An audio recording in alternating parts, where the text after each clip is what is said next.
the stream title. We're streaming now. We're just streaming now. We're Obviously, live. yeah. We're Something I'll just say live while right now. we're getting Yeah. going here is at some point we should mix up a bit of the order so we don't have like too many people talking back to back in the future. That's Just an just the idea. pain you suffer for having too Just an good of a idea. show. We're live? Listen. Yeah, we're live, Pablo. We're doing it live. We're live. We All out right, here in the streets. loosen up that fatty intro for Listen the to Meeps. YouTube. Oh, it's me. Ladies and gentlemen, welcome to Anime Affray, Saver Slay, episode 3, season. Yes. Now, gentlemen, our first show, I have no idea because I can't pull the fucking sheet up because my internet is tanking. Answer, I mean, someone help. it's clear. It's clearly it starts with an A. You can do this, Pablo. It's the only it one that starts with an Akudama? A. It's Akudama. Akudama Drive. It's All You right. did It's it. You got Jonathan. there.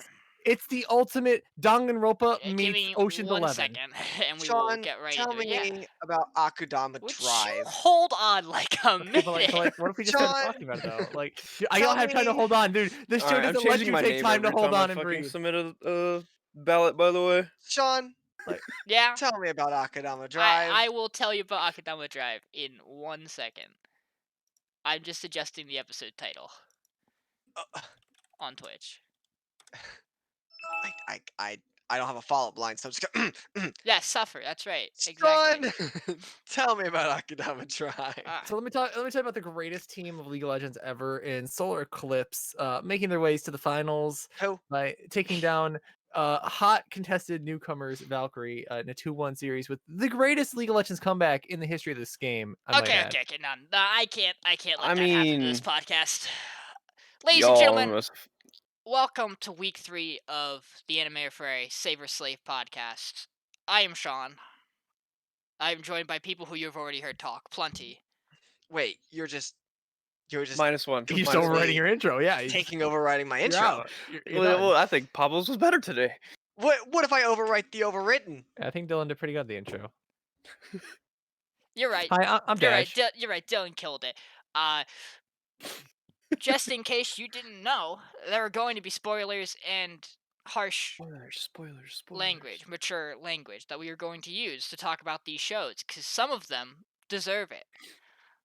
Let's just jump into it. Let's just go Akudama Drive. You set me up great, Dylan. Sean, talk to me Yeah. about Akudama Drive. Yeah, this episode of Akudama Drive, Brawler just fucking bodies everyone across the floor. But in actuality, Take the fucking spear to the chest. let's start from the beginning. We see Master and Pupil, or 2 executioners, get ready to hop onto the Shinkansen, and Black Cat establishes to a group that they have 10 minutes to get to the vault, get whatever is in the vault before they hit the absolute quarantine zone.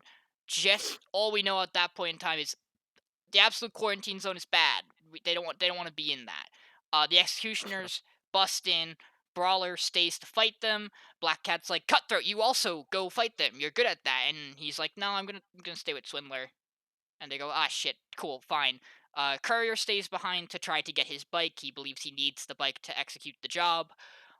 We get some fights between Brawler and Courier against the 2 executioners. Pupil gets thrown into Doctor, knocking Pupil out for a bit. We then see Brawler start to get Brawler and Master go back and forth a bit. It may not look too great for Brawler right away, but I don't think this man can die. I don't think it's possible. I don't think anyone can die at this point. We see Hacker start to burst his way through the doors, and progressively, as they make their way through the doors of each cart, Master starts to push Brawler back, and Cutthroat joins the fight as he sees Brawler now bleeding, and he's like, yep, this is my time to shine now. There is blood, and I can get crazy. Hacker continues to push through, and as they get to the next cart, we have Hacker explain that he's done some scouting on the Shinkansen before, and he knows that this is meant to carry people to the Kanto region, and that Hacker believes the Kanto region is some kind of utopia. And upon mentioning that, Cat kind of flips his shit and is like, you don't understand. That's a lie. That's trash. We are about to hit a decontamination zone, and if we hit the decontamination zone after the absolute quarantine zone, we're all dead. Which leaves some questions about why this is a passenger train. as they That's what I was continue to thinking, push yeah. as they continue to push through, Courier manages to get his bike. Doctor hops on with him. Cutthroat hops on with him. They manage to drag Brawler with them as well. Hacker gets through the last door, which is protected, which then opens up to this large robotic machine, which Courier and Hacker together manage to destroy. They burst open a hole in the Shinkansen. They manage to knock the executioners back into the carts before, and Doctor seals off the outside that was opened up into the absolute quarantine zone, which is beginning to take the air out of their lungs. The executioners are then left on the detached part of the Shinkansen, and with little time to spare, uh, Swindler looks at the vault, realizes they need a seal to open it, one that they do not have, and her cat goes, "Yeah, it's me." And he Infinity War Thanos snaps himself out and turns into Too soon. and yep, and turns into Spoilers, the seal spoilers. needed. They open up the seal, and we got two kids. It's two kids, a young girl, a young boy. The girl plays her flute, and the Shinkansen stops. We get the ED, and we get a post-credit scene with Swindler, where she Mhm. just kind of stares at the two kids and goes, "Why are there two kids being sent to Kanto like there's some kind of merchandise?" Ignoring the fact that they probably would be dead if they didn't just save them. And I imagine we're going to learn some things about these two new characters we have. And that is Okay. Akadama Drive. I would like to just imagine that the Decan like zone it's just perfectly like nothing happens. It's just like a It's a bait. light mist will like develop the passenger cars, and that's all. Little Because spritz, looks. yeah, just like a little like sanitization bot comes through and gives you some hand It's sanitizer, like, you know? yep, yep, Yeah, yep. spritz, spritz, spritz. Because I feel like it's just like a ploy to like Yeah, propaganda sounds right. propaganda. That's the word, and it just has nothing to do with anything. It's just fucking. It's just like just just a little normal decon zone, Scare and tactic. yeah, to stop the poor people from getting on or something like that. I think the only other thing it could be is the reverse, where because it seems like that information isn't widely known to poor people that those zones exist. So it could be the opposite, where the Shinkansen is used to remove dangerous people by shoving them into the passenger train, sending them to Kanto, which actually just obliterates them. I think it's one of the two. I really don't think there's any in between here. Either way, the Um, government's doing some shady shit. yeah. So this show's still fucking dope, by the way. It's still Yeah, good. Like, Yeah. Oh my it's god. really there's hard so to much dis- action. it's There's really hard so to talk many about like action. different things going on.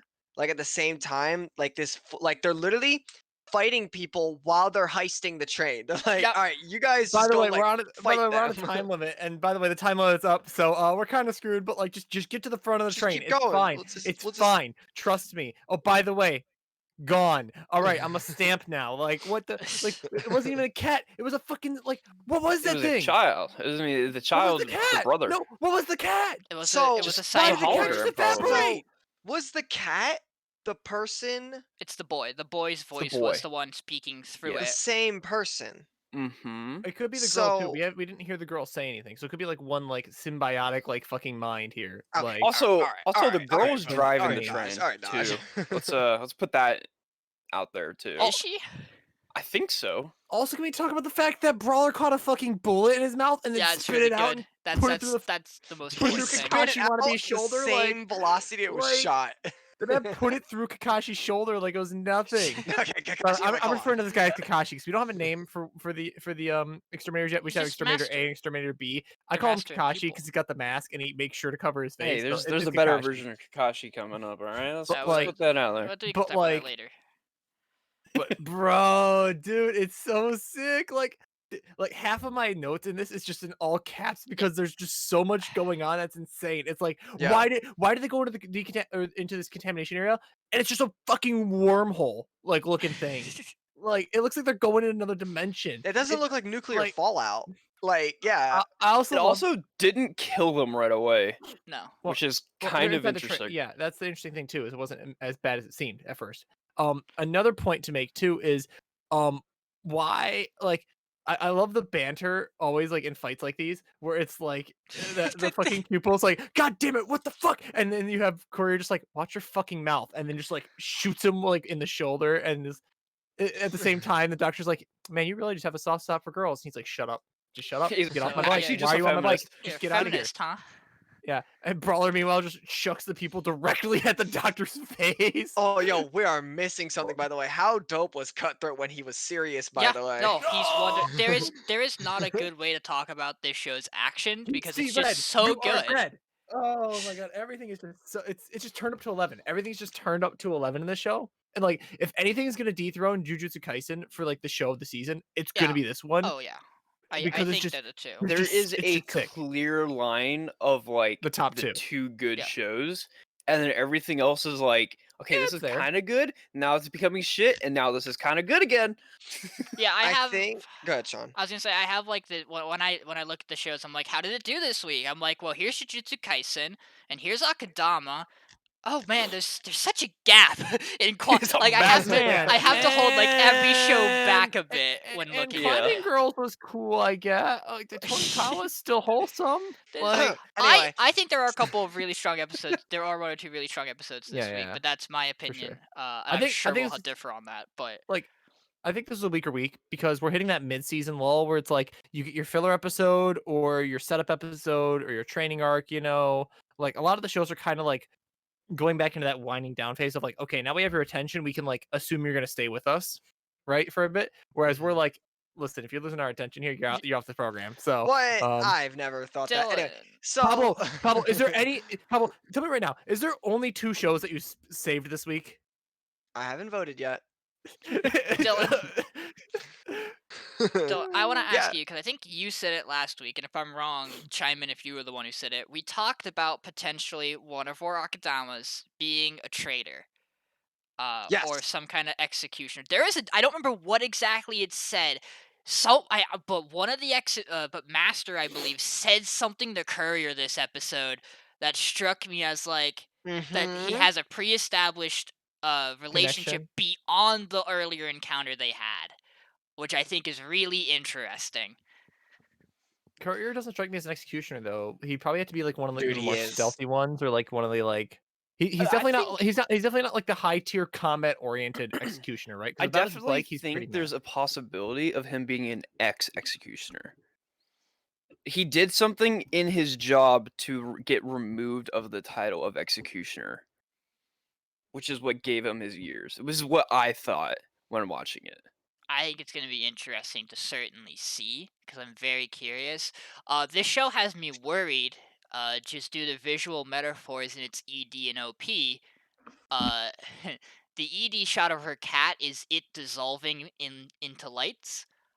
Uh, which, if that is the case, I don't know what to expect to the rest of the cast, and I don't know what the EDs and OPs are hinting at will happen to our That could cast. have that could have just been when it literally just dissolved in front of them, That is true. like, and just to see where it was going to highlight it type So deal.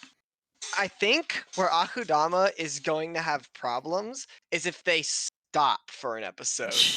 Yeah, because because like at this point I don't care if I've action every episode if they can still jazz it up and make it different like they've been doing for the past like 4 or 5 episodes. Like I am still in it. I don't care. They're doing a great job. I'm on the hype train. I am I firmly will on the hype train. say Choo choo. it's a little linear though. Mhm. But I think that's okay because this is all what we know about. It's just this one plan to get into Yeah. Kanto. Um, and if it slows down or slightly diverts from that, I think it could make it a worse decision for the show for like one episode. I feel like 'cause Uh, I feel like it needs to stay on this path that it's going and then go to a second path. I think next week's gonna be the testament for it. Episode we had the episode title we have slated is "Dead Man Walking." That movie is a crime drama film.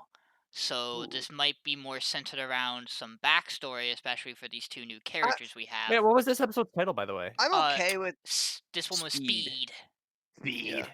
I'm okay with the like backstory as long as it's like not fully enveloped in the past. Like there's still Yeah, things going on in the present. this You know what show's I done mean? a good If it's job of giving if it's a information out in good ways. I think. I like yeah, its I little will agree. slideshows.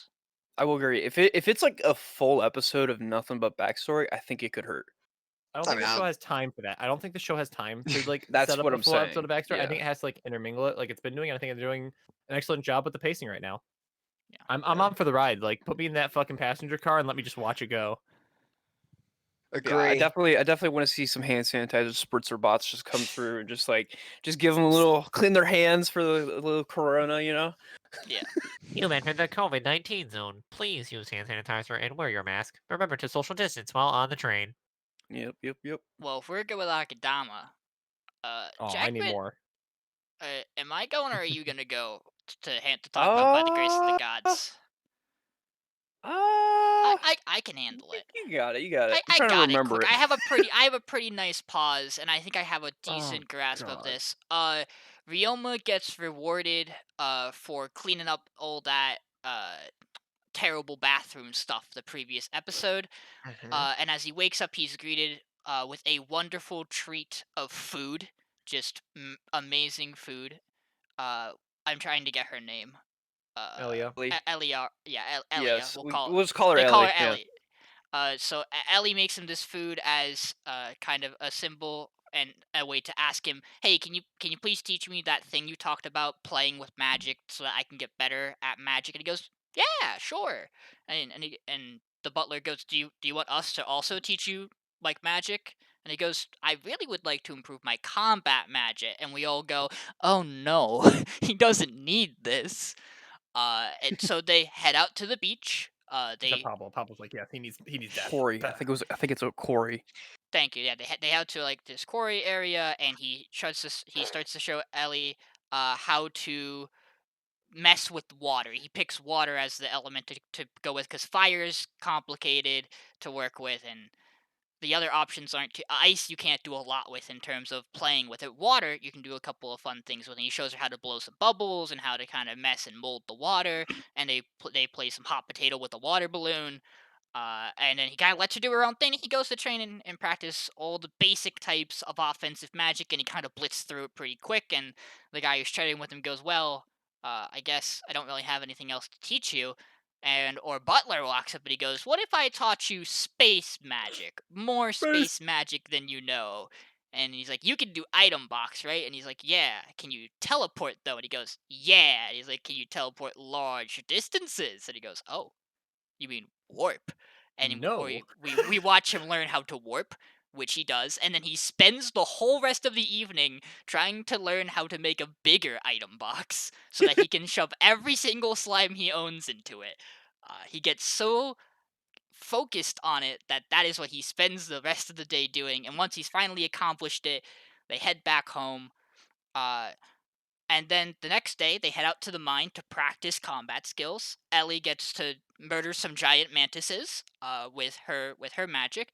One of the things I really like about this scene is that they step into the cave, the mines, and the very first thing they say is, "Do not use fire magic. That will kill us. You will smoke us out."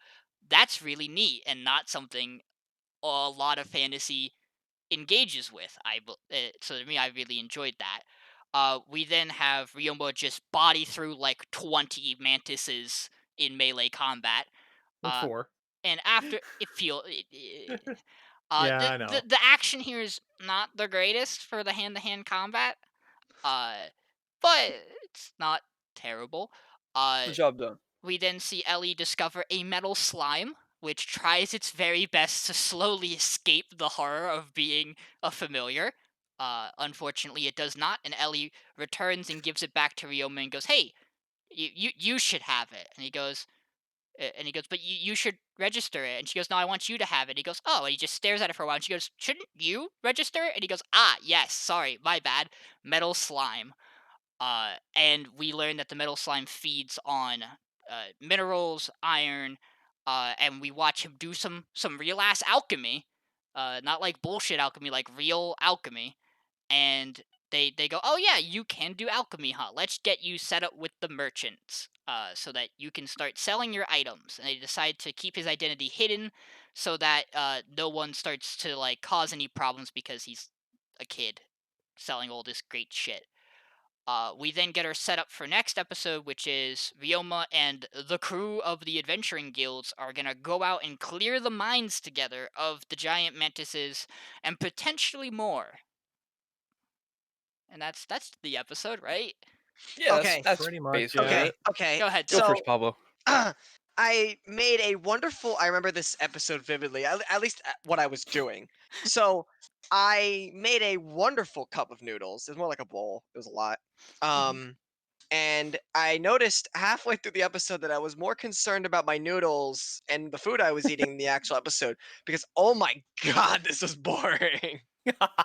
This show is just it's wholesome, it's fun, uh, but like at the end of the episode, I was like, okay, um, anyway, and then I went on with my day. I did not jump up with joy. I did not cry my eyes out. I just simply let the time go by as my noodles, you know, the steam of my noodles filled my room. I finished my noodles, and then I've watched the final 5 minutes of the show, and honestly, wasn't bad. Bad. Show's fucking boring, and if this dude don't do shit soon, I'm gonna be bored. I mean, I'm already bored. But like, I mean, I'm voting Slay on it anyway, so I don't really give a fuck. Yeah, like, Word. what's your even input here? Like, who fucking What a cares? shock! What a shock! But I wanted Okay, to share my story on my noodles. I'll talk a Okay, little bit gotcha. about it. Thank you, So, Bob. What type of noodles were they? what kind of? He has some It was ramen like noodles, or like the it was like cup, this like the cheap cut. box. It was like an angel hair pasta with like Ooh. Oh, those are good. Those are some good. I love the like pasta. I think like Parmesan cheese kind of in it. It was pretty Oh, good. what was it, like the Nice, quick nice. ones that you put in like the pot, and then you just gonna. Those are good. Just cheese and Yeah, butter. yeah. So by the grace of the gods, this is a show that I also watched this week, like everybody else, and God, Pablo makes a lot of good points. Like it's like Noodles. I really do enjoy it. It's cute and wholesome and all, and like, but like, okay, is Ryoma gonna be bad at anything? Is Ryoma gonna have any struggles at all? Is Ryoma not the perfect fucking human being in this world? Oh, by the way, like everyone in this entire world that he runs into is just way too lawful good. Like it's the best way to put it. Like everyone is just like super by the books, just good people. Like they're just oh, by the way, he all these new inventions he created is going to trigger an economic boom. So he's just he's just the second coming of Jesus Christ for this world. Like the dude's actually just broken garbage. Like I don't tell you. And like they're trying to set up like this cute romance between him and Elia, and it's like the dude's like 55, guys. It's a little sus. I'm just saying. Like I know he's a Yeah, kid but he's now, 8. but like it's kind of sus. Yeah, and so was Tiki and Fire Emblem. Doesn't mean it's legal. Like. Just because he's 1,000-year-old like lolly doesn't mean he can also go after a lolly. Like that doesn't make it okay. I don't know. I Like don't know if they're going that hard with the romance No. thing. they're being pretty cute. That's all I, I'm saying. But like, All right. I also it's still a little sus. And he's already hinting at like, oh, she's going away. I'm gonna be so sad. Oh no. Well, let's be also. This is his first like this like last like 2-3 weeks. I don't know how long the time period is. This is like his first interactions with actual human beings in like 8 years of his life, That's true. technically, I'll give you that. or like I guess 3 or 4 years of his life, because he's 11 now, right? I think so. He's 8 or 11, one of those. He's 11 because it's been 3 years and he came in as 8. This show has had more magic than our other magic show. I'm just putting it out there. Close. It's close. But it's boring. Like what? Its magic show is fire arrow. Okay, guess what? Now we're gonna do the same arrow, but this time ice. And then hey, we Oh. just learned attack magic. Let's just use our swords instead. Anyway, because like my kick, I could kick a fucking tree down. Like let's use And my little fucking. slimes don't count as magic, Jackman. Those are slimes. I mean, he's used more magic. Let's be real. I'm pretty sure I can count on a hand how many times Elena has used magic. And I can't count how much garbage on my hands he's fucking cleaned up. Dude, it's past so good that he episode. cleaned it. Yes, he did a magic sprinkler. Huzzah! I don't know. yeah. I think I can at least argue they're equally boring this week. He's I think this sanitized. show is slow. It is just a nice little like, hey, this happens. It's a Cool. good 6. Yeah, It's a that's good that's show a to eat really noodles good way. too. It's a good down the middle of the line show. Uh, does that cut it this season? I I don't know. guess we'll There's a lot have of to shit. talk about it when we Not talk. for me. We'll There's get a there lot when of we shit talk about that you everything could we get that can only be voted off one episode a week. I don't know. Sorry. I mean, it's not a bad show by any means. It's just like it's got like like everything is too perfect. Like the main too good at everything. Like So everyone's happy all the time. There's no Smurfing. conflict. I The, don't the know. I conflict don't so know. far is excessive shit. Yeah, that's true. I don't know if y'all have watched Bookworm Yes. on this show from previous. I get Bookworm vibes from this just because like Yeah.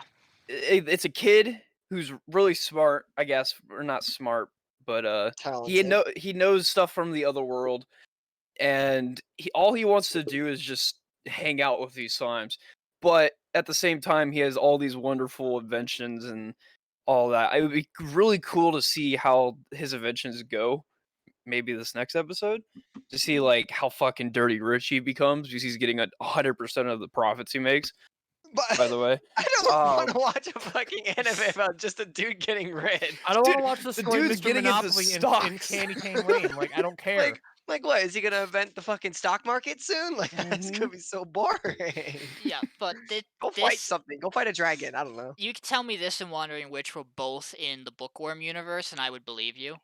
Yeah. Just throw Somali in there. All four of them feel like they could be in the same world setting, and I wouldn't be able to tell them apart.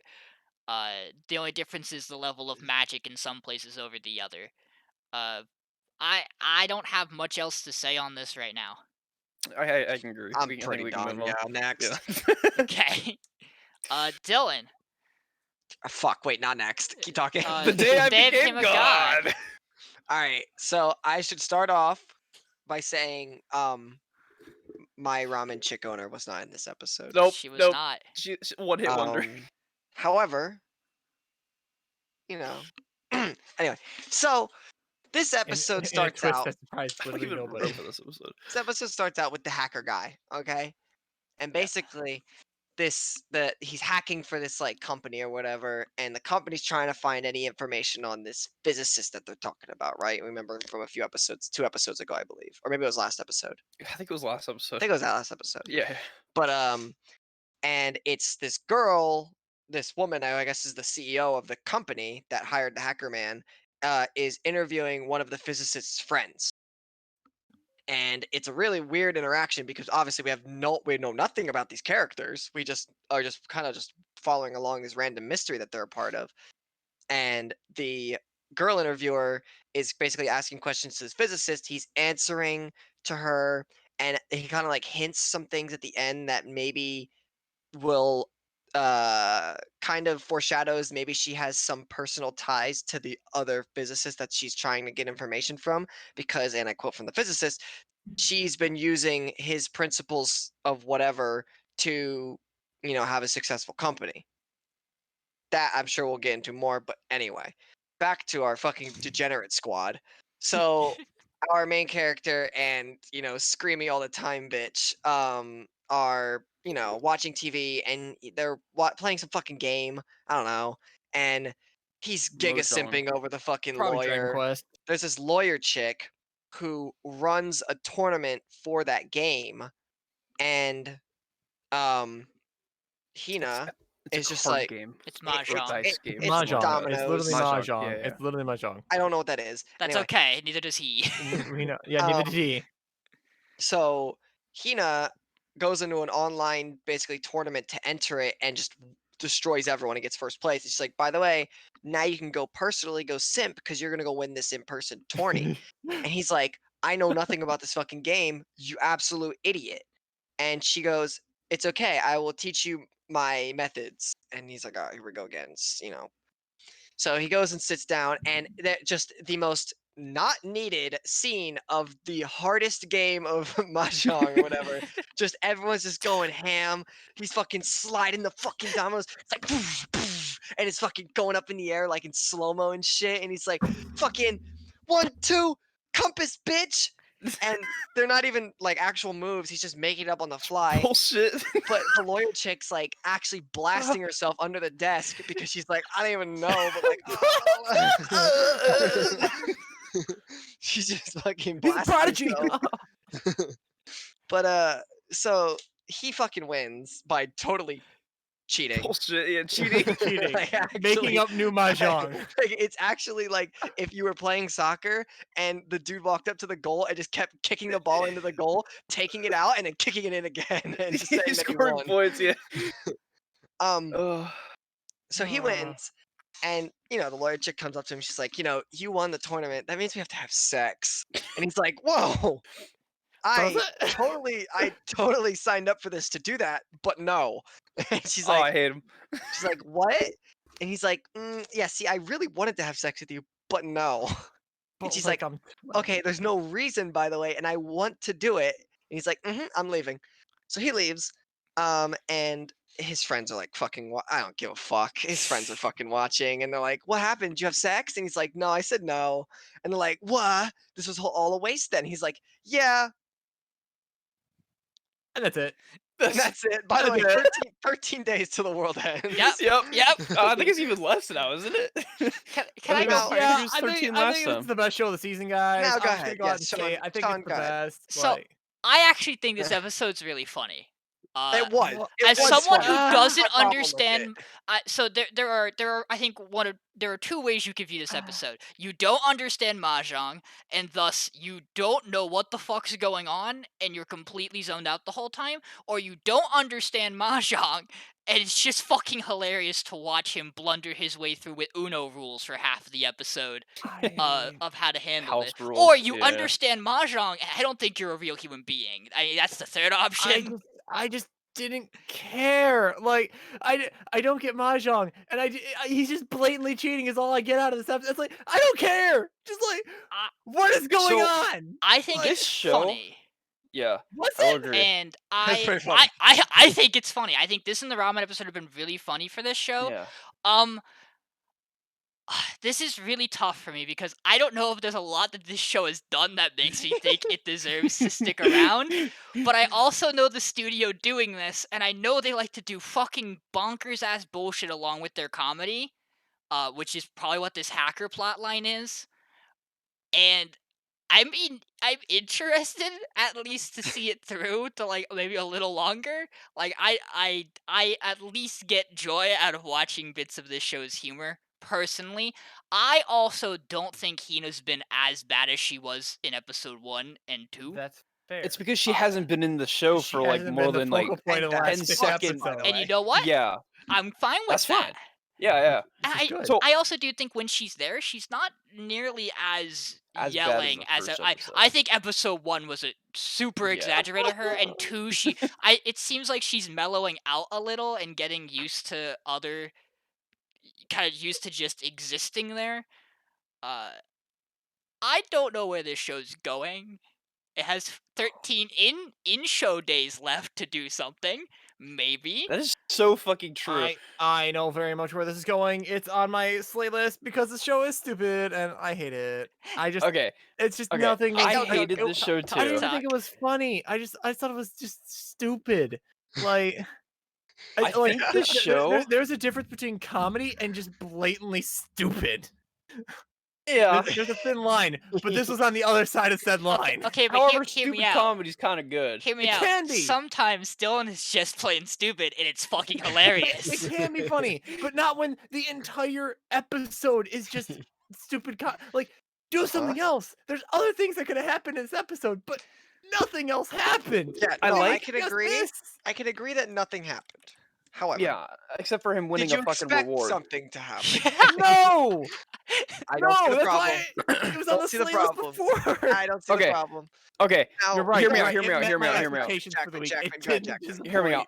disappoint. I think this show does one-off episodes amazingly well. Let's put it out there. With the fucking ramen shop to now like this episode, there's no fucking plot line. And the fact that she goes, the little lolly girl, Odin, she goes, so why didn't you fuck her? And then it was like, well, I don't know. I like this other girl. And then she's like, well, there's only fucking 13 days left. And we know you're not going to fuck her. So, like, That was probably your by only the way, chance. Why the fuck? Where was Izanagi after that? Like, she was like fucking like, oh my god, he's She so was good at there. mahjong. And then like just gone.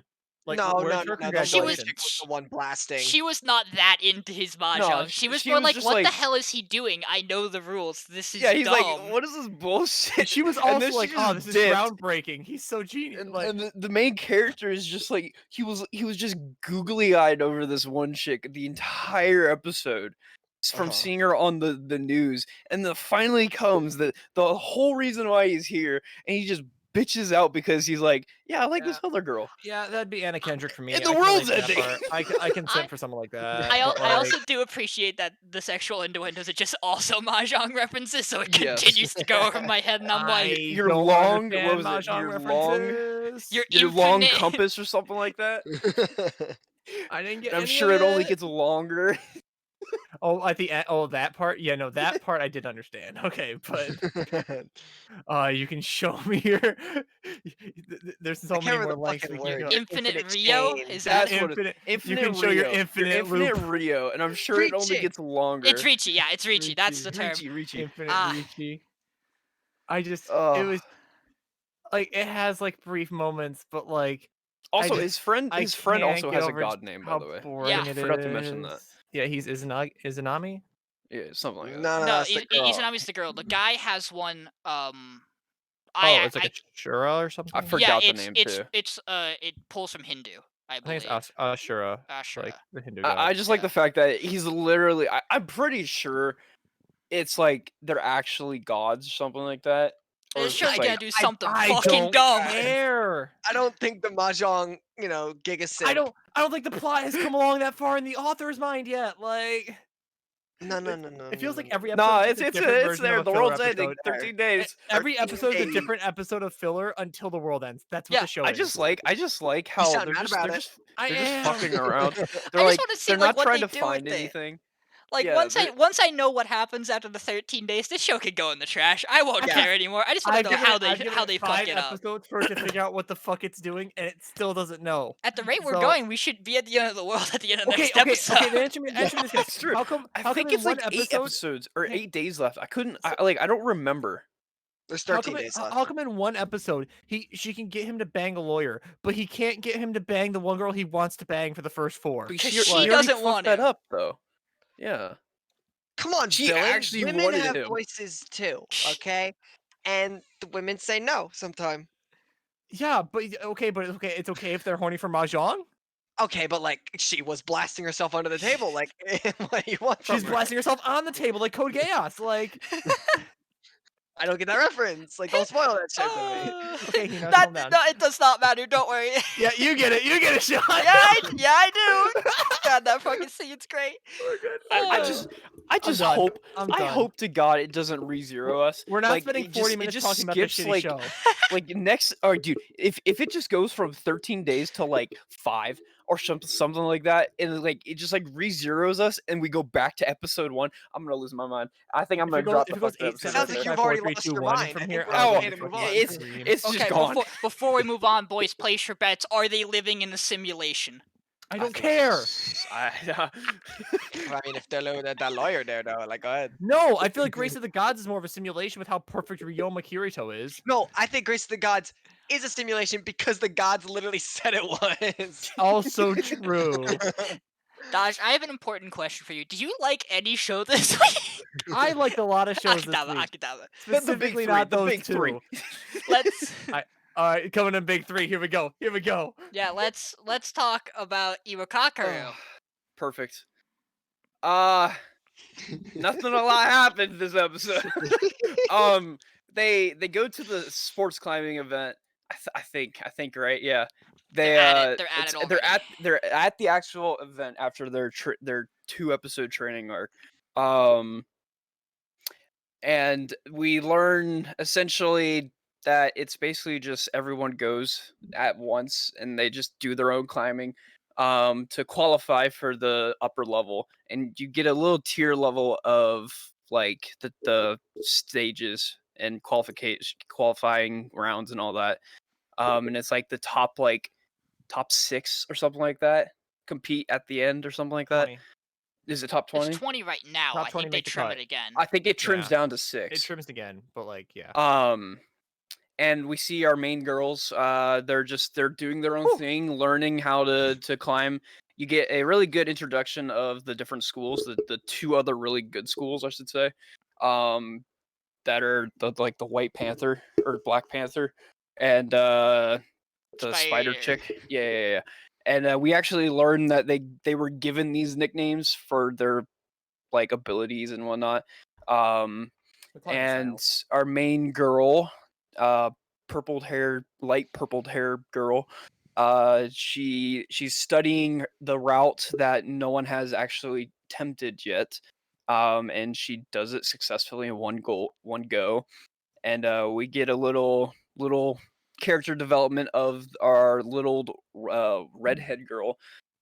She begins to climb her first route, and she gets all the way up to the last part, and she does this really cool crooks move, and she like pins her back up against the wall to reach higher, and she still can't reach it. And come to find out that she lost last year because of the same reason. So she falls. She then tries her other things. We don't really see how many she successfully does, because it's kind of just like a flash PowerPoint slideshow of that part. We get to see the other characters completing their routes slowly and then successfully. Our captain then goes, completes her routes, and at the end we get to the title screen of like the winning order, and we see Captain won first, I'm pretty sure. Next was June for the team. I think she was like 5th or something like that. I could be wrong. I think she was And then 12? No. I thought the she was top 10, right? Or top 11 made it. it's top 20. So, Top 20 Top made yeah, it. 20. it showed top 10 first, and then it was like Yeah. White Panther and Spider Bitch were top 2, and Yeah, then I feel Captain was number 3.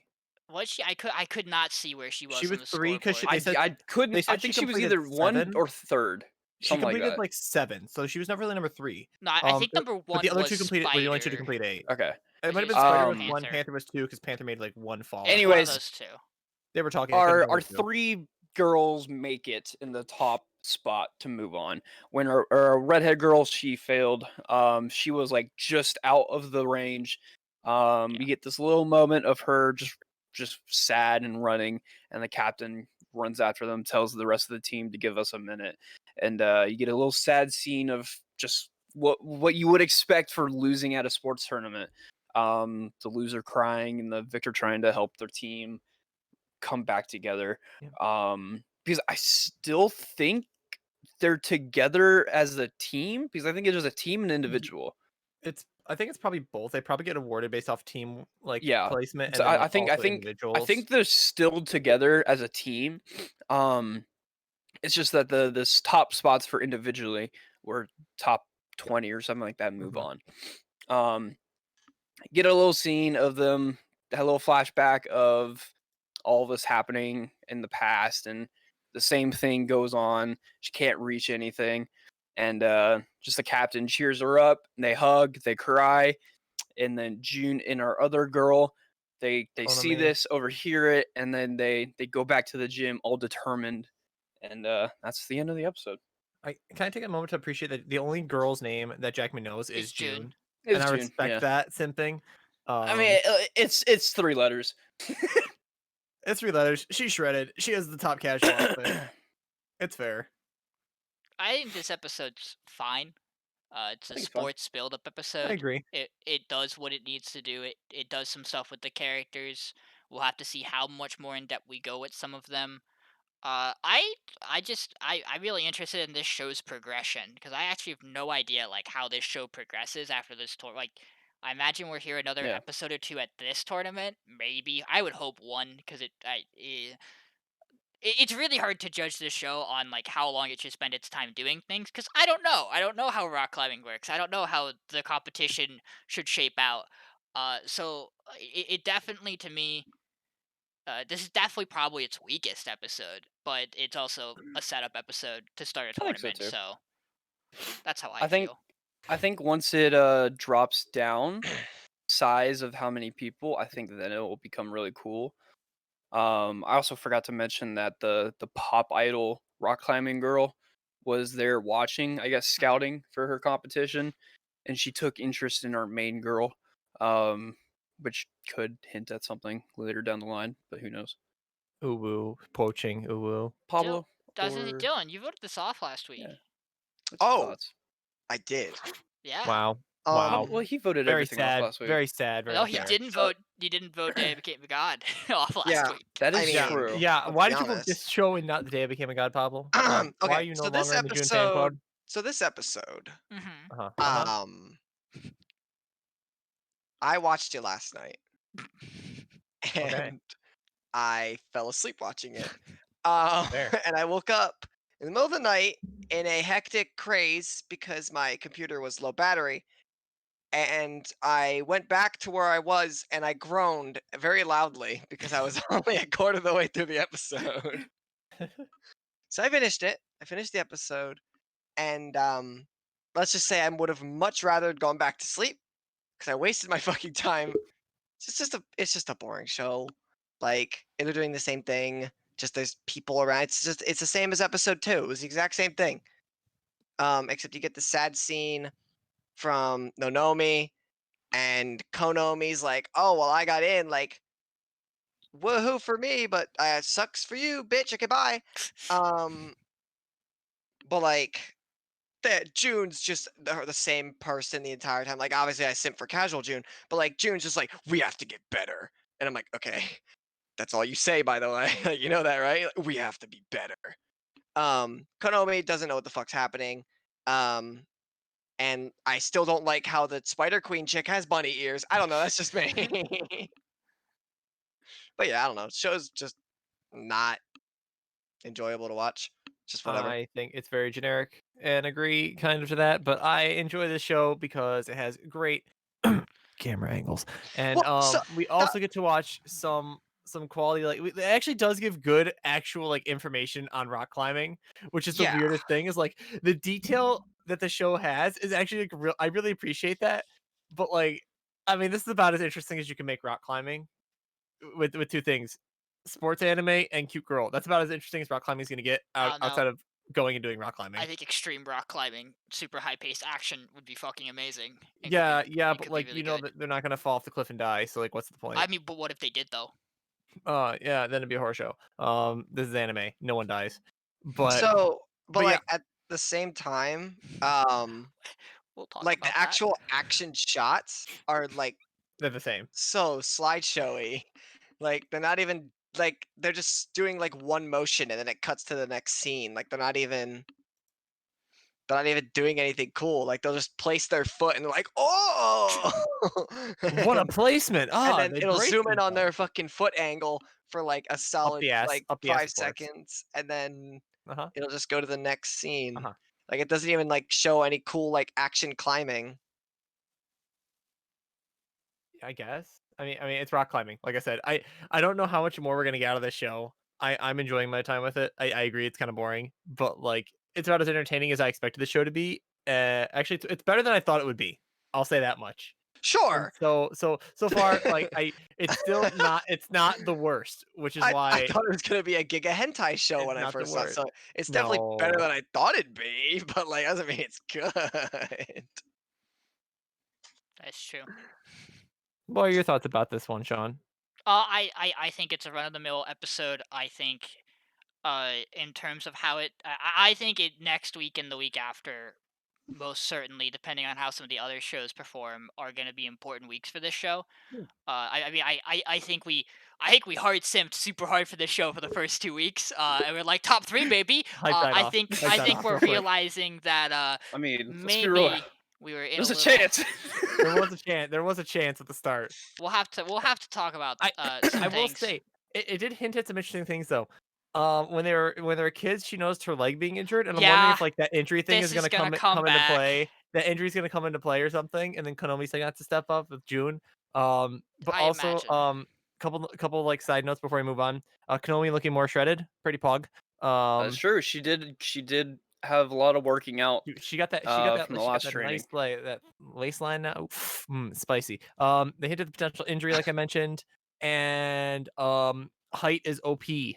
But Like it's also height not. broken. Please Like, nerd. I mean, in this competition, it's broken. In other it's competitions, it's probably more like dino usage, she's which I only guess it can be OP based off of like how they set up the walls. she's And only in this case, it broken. was kind of unfair. She's only broken because she is main antagonist that just screams Also, Yorumushi pedal villain at me yes. every time I see her.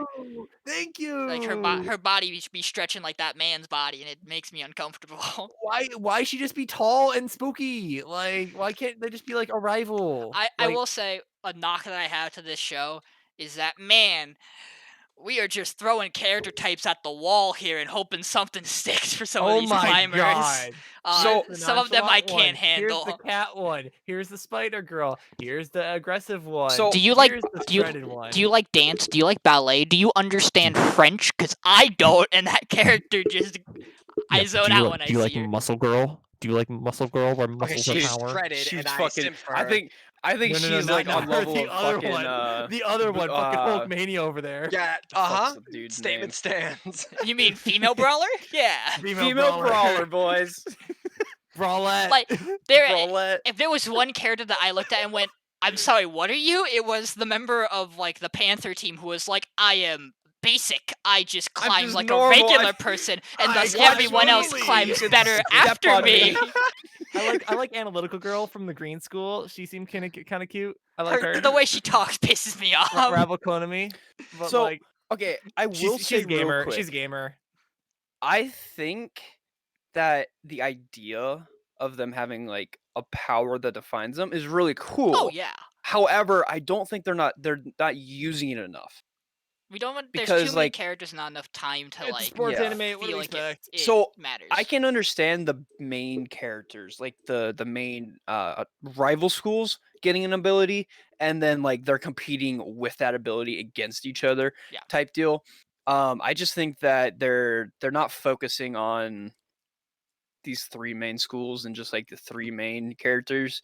I think it's a cool idea to be like, oh, this chick's got like really long legs, so she acts like a spider. I think they could have like used like more anime style to fucking bring that to screen type deal with all other sports animes. I think that would have been really cool Yeah. aspect of it. But I think something that the show reminds me a lot of, like, and that does something similar, where it's like this like individual competition as a team kind of thing, is Fastest Finger First. I don't know if any of you've seen that, but it's Quiz Bowl, the show. I have not seen this. And I've heard so of it, yeah. like it's very much like you have a team, but like it's an individual like competition, right? Like only one person can be the winner here. Mhm. Because you can't like team, like there is like team quiz ball and like I'm sure there's team climbing ratings, but like as you expect, there's one person who will be the best climber there and be the number one person. And so it's like I think this show is like having a different problem where like that show focused on like here's your main like super good people at this, and the schools around them, sure, and like the extra characters are here, and like the these guys will answer a question or two, but like this show is just like, here's a character type, here's a major character type, here's a major character type, here's a major character type for like 30 characters, and it's like, like 7 of these characters are gonna mean jack shit next week, right? Some of them like, already don't. yeah, like So- the cat girl who you're like, oh, she's gonna be a rival Konami. Can't do shit. She's dog garbage. shit. She's trash. Yeah. She's trash. Get her out of here. Like, there's too many characters. I agree that's a big problem. But, like, I think we should like last couple points and move on from this one. Yeah, as a sports show, I think this show has done an odd thing where it's decided that before fully establishing its main cast, it's going to introduce the large supporting rival cast, which That's is true. a decision. A decision. Oh, we'll what have show to did see that how last sh- season?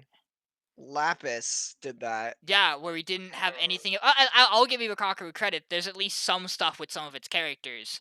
But I feel like we should know more about our team's dynamic and what they do before we see everyone else. Like, I don't know what the captain specializes in, besides just being good. She has big tits and she's That- blonde. Yep. I'm I waiting noticed. for her to just drop the second aura. That's pretty special to me. Yeah. She gets like one aura out an episode. I'm waiting for them to just give it two. I'm waiting for her to just like have a broken foot. I just That- want to say that this too. real quickly. The closest show that I think this show relates to is Hinomaru Sumo. Hear me out. This is the I I know what think- that is. it's the sumo wrestling anime. Yeah. Where essentially they have like a power like built up inside of them, like referred Sorry. to like the demon devil type deal. And they're basically like given these names of like a traditional Japanese sword which has this cool. power type deal. Okay.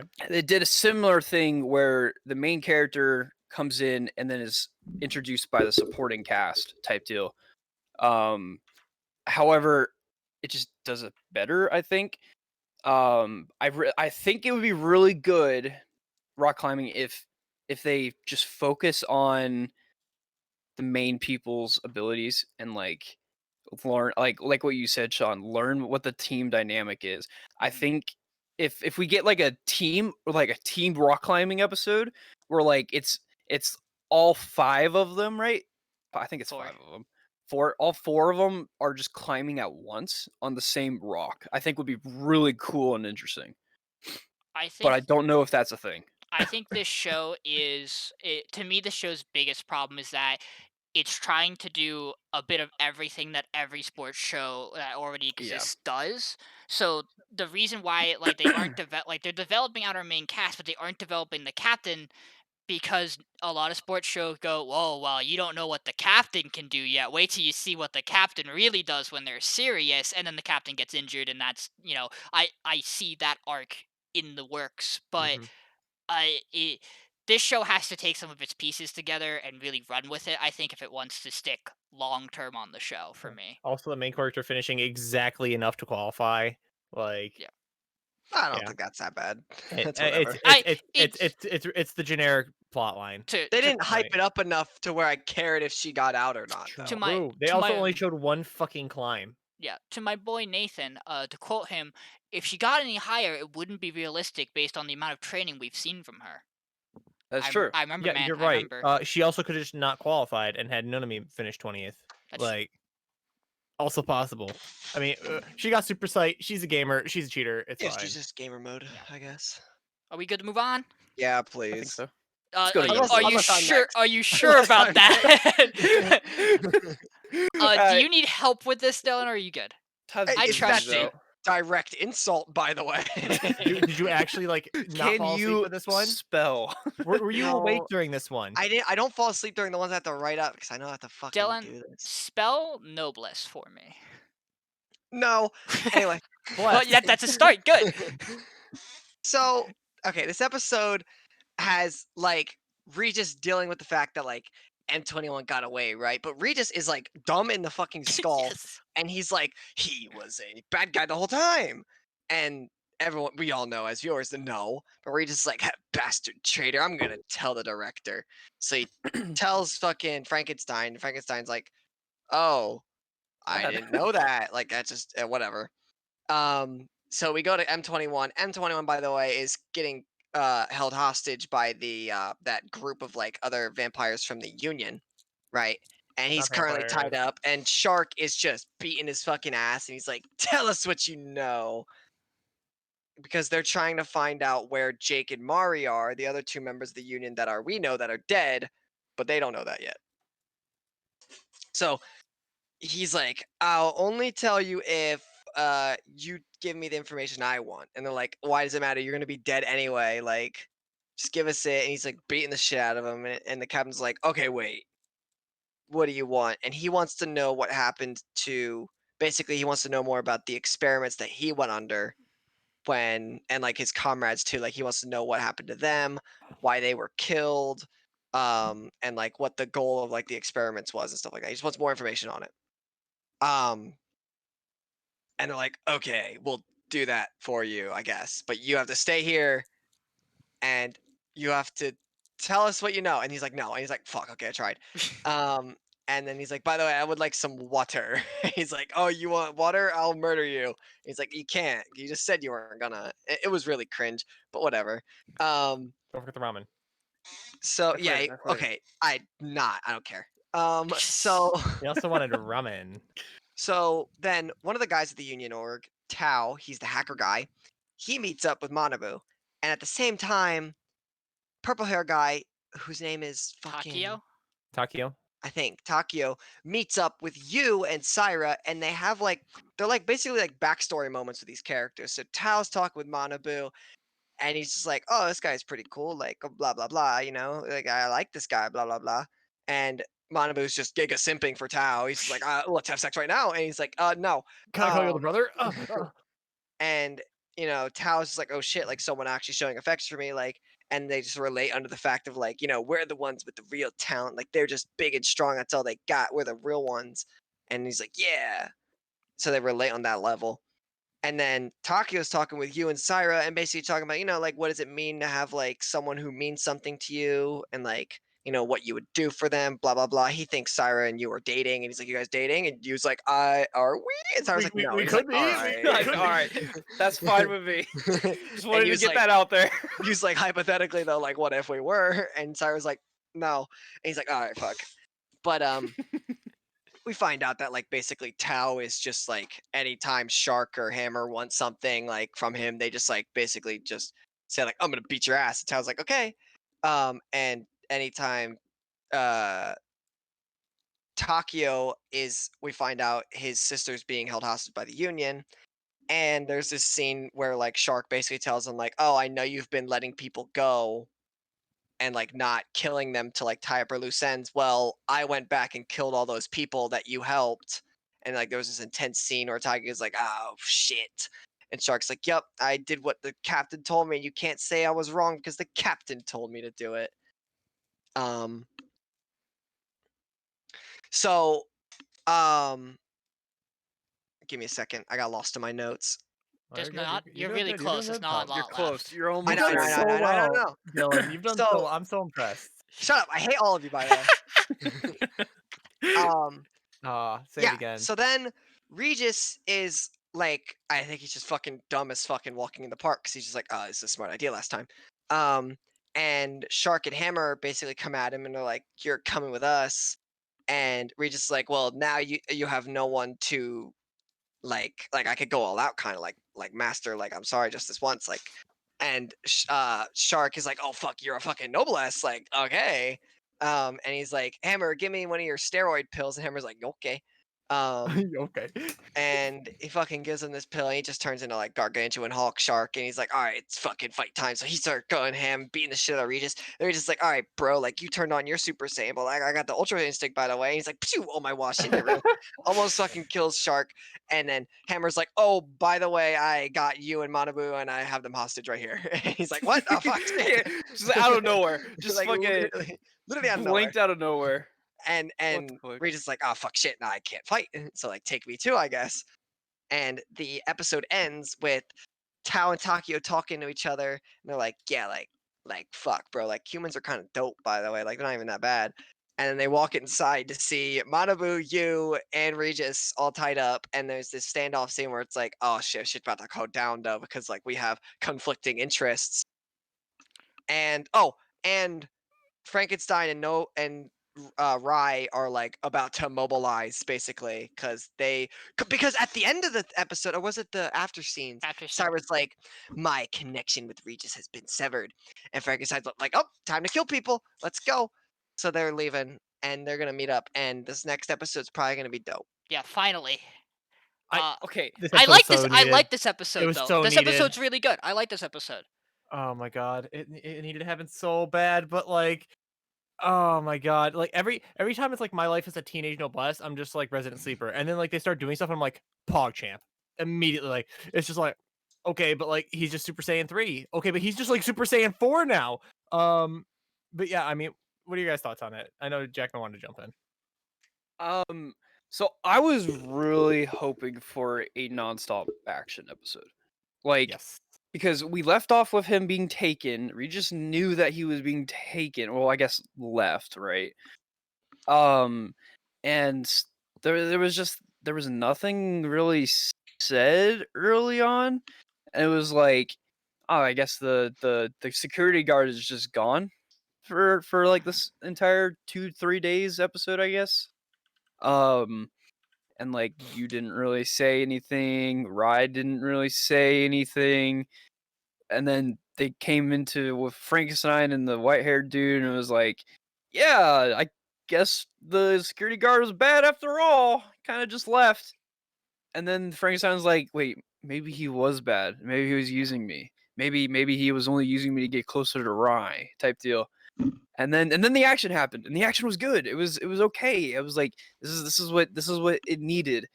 And then it's just like it went from like good action to like shit. You just have these two people that I know without showing me anything, and I must resign myself to you. And I was like, well, shit. All right. But I think this next episode, sadly, is going to be probably the best episode or one of the best episodes because we'll see more fucking killing and fighting from actual See, vampires. I think it's gonna get better for every episode from now on because now there's no turning back. Because they took you and Manabu, and Manabu and you have already made contact with Takio and other nerd guy, Tao. Tao.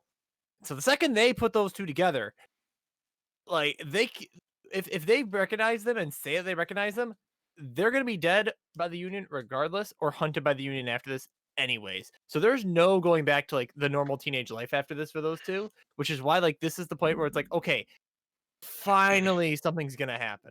Like, and it's gonna keep happening, hopefully. Or at least it's gonna be like the tension of like, oh, Also, now we're hiding from the Union kind of let me thing. say one more thing real quick.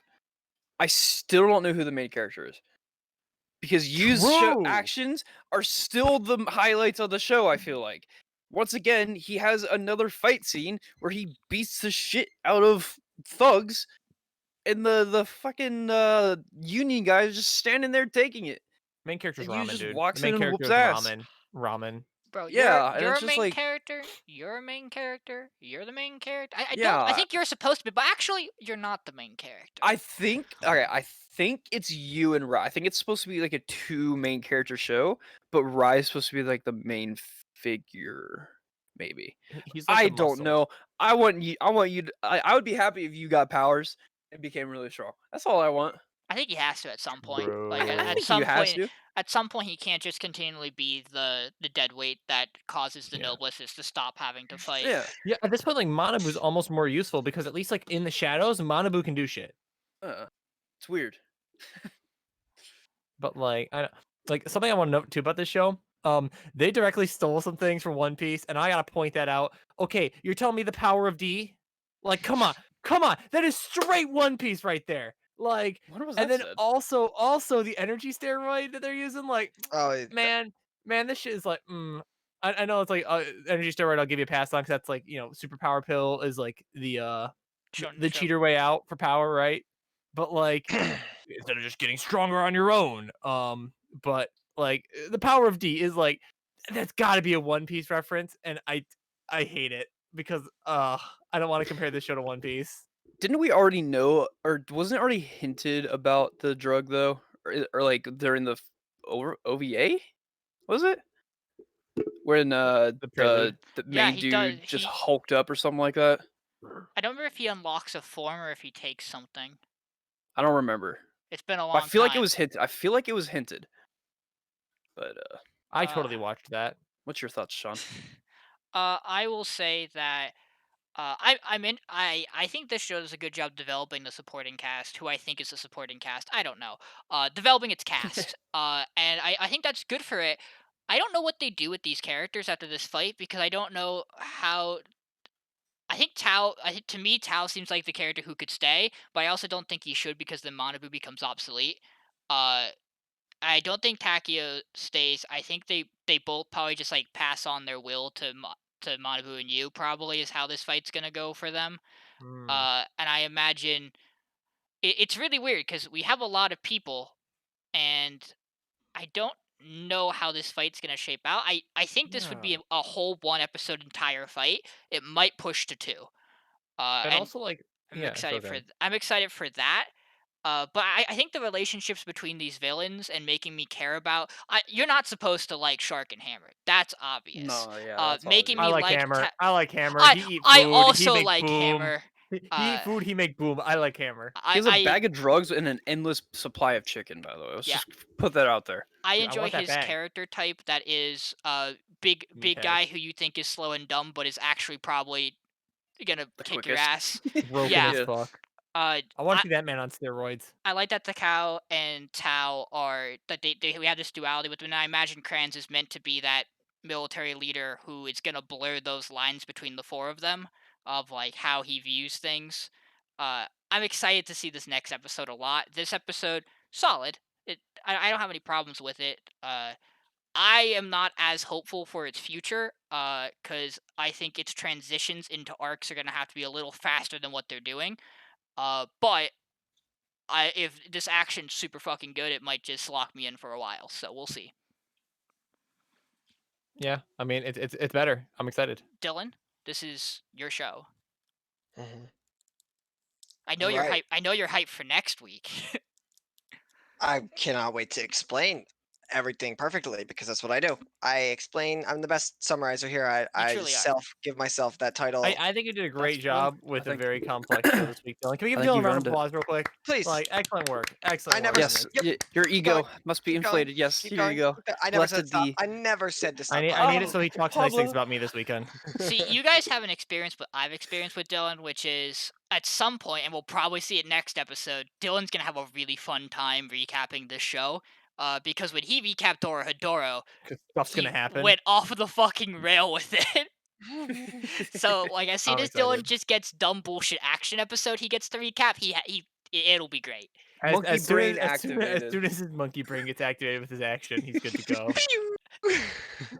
It's an audible fucking switch. As soon as he takes his monkey brain steroid, he's good to go. What do you think of this episode, though, Dylan? I thought it was good.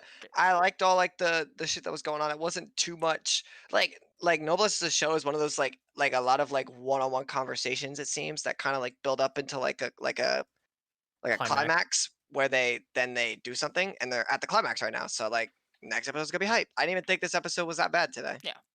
Wow, that's high praise. I think Noblesse is hitting in a very interesting spot in terms compared to the other webtoon animations we got. I was just about to say that. I think it's like dead in the middle of the pacing of both Yep. shows, and in a Really? way, or it might be a little In terms of pacing, slower than yes. Tower of God, but I think in the way it's using its pacing, it's probably the most effective for me right now. Its ending will decide whether or not it matches up to Tower of God, in my opinion, but I I'm personally excited. thought that this was the weaker of the three.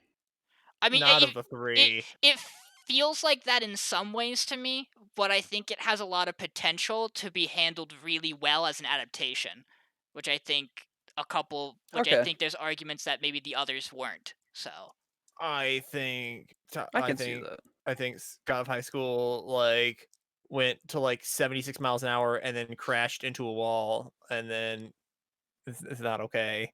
But we're not here to talk about the God of High School. that's true. That was last season. I will rant on that though. Do we have other thoughts? It'll be No, interesting to see how I have to next pee. episode is. Okay, go. okay. You go to the bathroom, Dylan.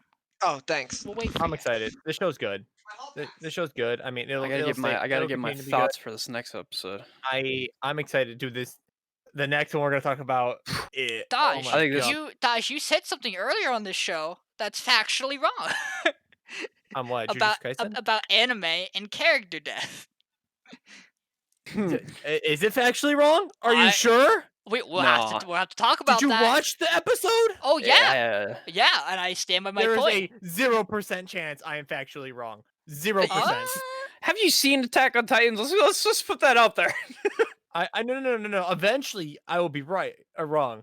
But in this episode, I'm not even close to wrong. I have an argument I want to make for this that I think is going to make for interesting discussion. Okay. So, but Yeah, obviously we have to wait I'm for down. Dylan. We are waiting for the Dylan. Yeah, Okay. Okay, but while we have I don't know. The time, best, fucking second best character was introduced. So Panda Panda, senpai. dude. Yo, we got pandas. Bro, episode, dude. I was so Panda hyped. You just gonna introduce him as Panda senpai? Yeah. I'm gonna Duh. go green hair love how they senpai, glossed over that, like, Sushi you're just gonna call him senpai, Panda. fucking Bro, Panda I can't senpai. wait to talk about these characters. I fucking love them so much. Okay, back. Also, all right. Okay, the Jackman, Smash Bros. kick reference us where they're off. like, what? Are we just gonna play Smash Bros? All right. Kick us off, Jackman. Episode 5 of Jitsu Kaisen.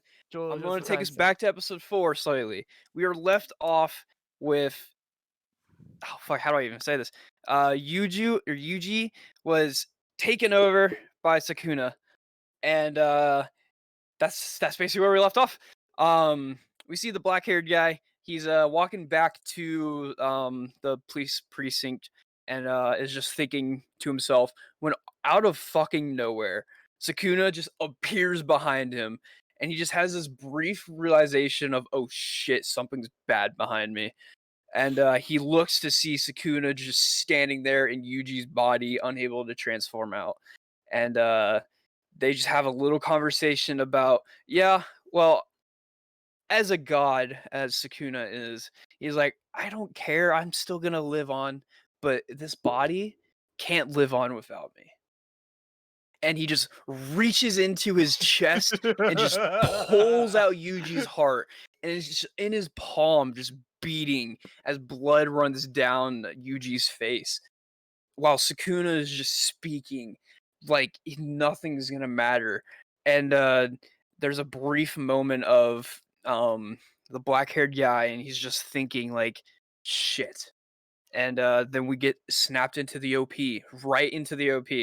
After the OP happens, we get a brief explanation of Sukuna and talking to the black-haired guy, and he's just sitting there. He's like just chest bloodied, just dying. The body's dead. And the black-haired guy is just like, okay, I'm gonna try to make him regen the heart of Yuji. And they go into this fight sequence, and my man is getting his fucking ass whooped Get by reamed. Sukuna. He is getting snapped in, just like precision dodging everything, not even doing anything. He punches him, he jumps in and just like uppercuts him, and the man just goes fucking flying. We see the black-haired guy pull out his other familiars, the hawk and snake. The snake just gets fucking obliterated.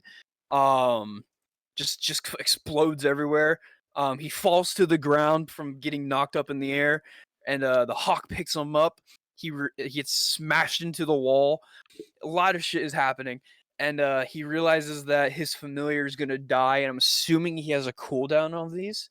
And this is basically his last familiar that we know of, other than the frog, maybe. So he resends it, and we find out that he uses shadows, which I think was already hinted previously. Um, and Sukuna then realizes that, yeah, I know how your shit works now, so it's not going to be effective.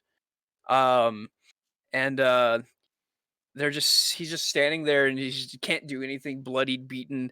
And the black-haired guy has a little flashback of his past self, and he has this memory of this woman. I don't remember her name, um, but I think we found out that she was cursed and died as a cursed object, which is his main driving point of becoming a sorcerer. And we see this brief moment of him powering up with his rage filled, and he gets this cool little like blue flowing power over him, which we can, I guess, say the curse energy, actual curse energy. And Sukuna smiles and is like, yes, this is what I wanted. Fight me at your full power, coward. And is just standing there bloodied from his own actions, just standing there laughing at him.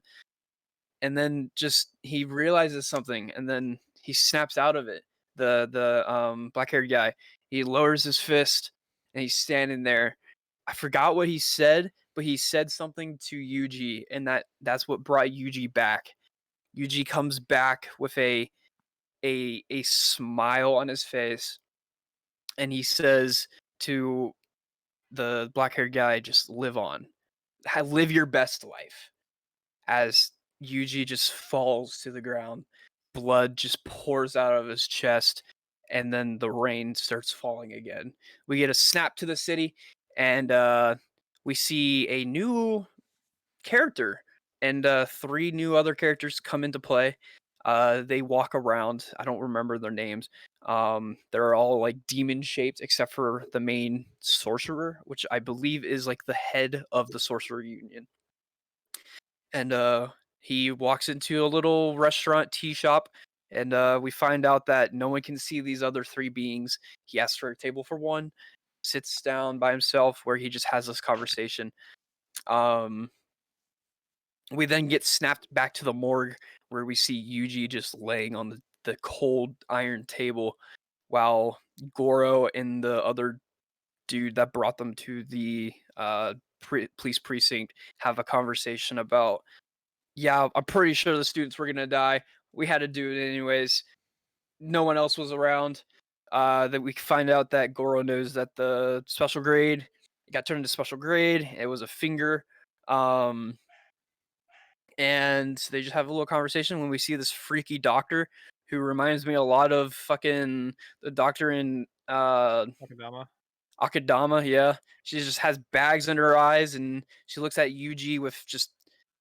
By the way, Yuji's fucking ripped as shit, and she just goes, so I can use him as much as I want to break him apart and put him back together, which I think is pretty fucking creepy as fuck. We then get snapped to a scene where Best Girl and the black-haired guy are sitting at a temple, assuming in the shrine of the school campus, when we get introduced to our three new characters. We have Green Hair Senpai, Panda Senpai, and fucking Onigori Rice Senpai. Inamaki, yeah. And we're introduced to them, and Panda Senpai is the best out of everyone. We find out that there's a second school of sorcery, and that the two directors know each other, obviously, and that there's gonna be a tournament, and they're gonna be training. There's gonna be a tournament arc. Wow, Yuji's just dead. And it's gonna be happening pretty soon, and they're gonna have a little training session, and that's about it, really. And it goes into the best ED. And we come to find out that the end credit scene is a little comedy sketch of the panda supposedly being really stinky, and they close in and they smell him, and they're like, "He smells like sunshine." And both the girls are like brighted eyes, and they're like, "What the fuck? What the fuck does sunshine smell like?" And that's the end of the episode. Yeah, so I'm gonna top off on this one. You know how I said like most of my stuff of Akadama Drive was in all caps? Yeah, literally everything I wrote about the show is in all caps because like, holy shit. Like, it starts off, he's just like, okay, nothing personal, kid. I killed the special grade. No, I'm gonna kill you. Let me see real quick. Let me just reach in there real quick. Yep, this I don't need that shit. Let me just throw that in the grass real quick. Don't need this heart to live. That's human shit. Like, Sukuna has no chill. And neither does Itadori for just like vamping back at me and like, nah, I have enough power to kill myself. I couldn't tell if it was something he said that did that, or if it's Itadori just finally coming back and him realizing Itadori was back, because that's what it kind of felt like. Because Sukuna didn't like complain like, "Yo, why are you powering down, dude? Like, come on, fight me, bitch!"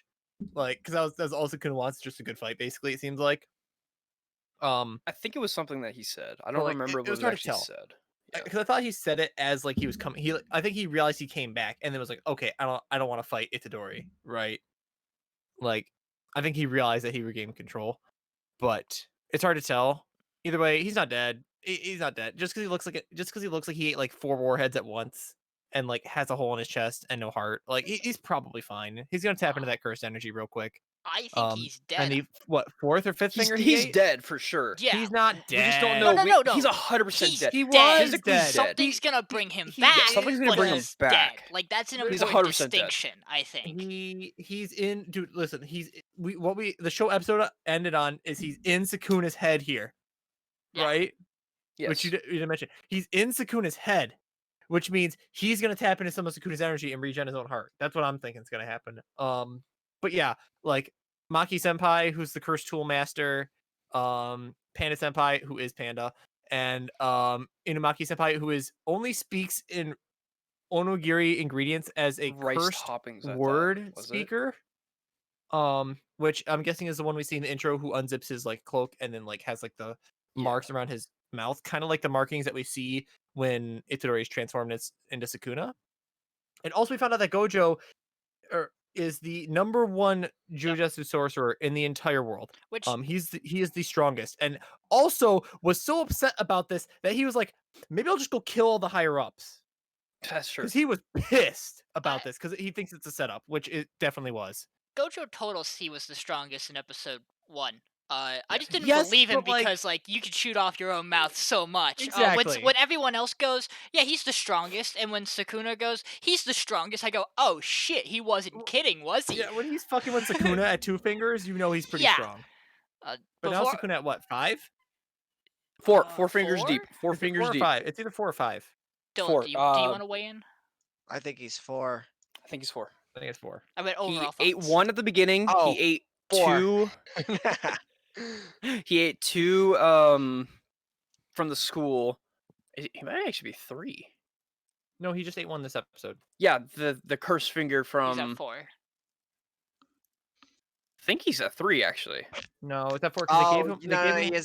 he is at 3 because he got 1 originally. He got Yeah. another one The from second one. Gara when he was That's 2. chilling. Oh, and right, he's he like, "Nah, hasn't you're got a stuck, third one yet. please." You're right, he's at 4. He just got the third one from the Has special he break. really only been 4? He only has Sorry. 3. I Yeah. thought he had the one when They they did the haven't- training. They haven't Mm-mm. given him the other ones they have yet, because they still have Yeah. more. Either way. Unless this was a setup, which technically the school no was. longer has this one finger. So technically, this could be the school's one other finger. I think they have one more, maybe. That's interesting. I didn't think about that. That'd be too obvious. That'd be But way yes, too 3 obvious. fingers deep. He's got 3 fingies. Dylan, what are your thoughts? I liked the show. I thought it was cool. I am not too sure how I feel about a tournament arc. I kind of want to just keep going through with the Sukuna plot line, but I guess if they want to go off, maybe the tournament arc will have something in it that relates. But yeah, I mean, it's a really good show. It's obviously like top 2 right now. I don't think the episode was weak by any means. It's really all I got. Sorry, you guys kind of touched on everything. I can't really think of anything different. I like the tournament arc idea because, and They this need is, to this is train. my belief, that, and I also Yeah. think that, because we have single combat and team combat.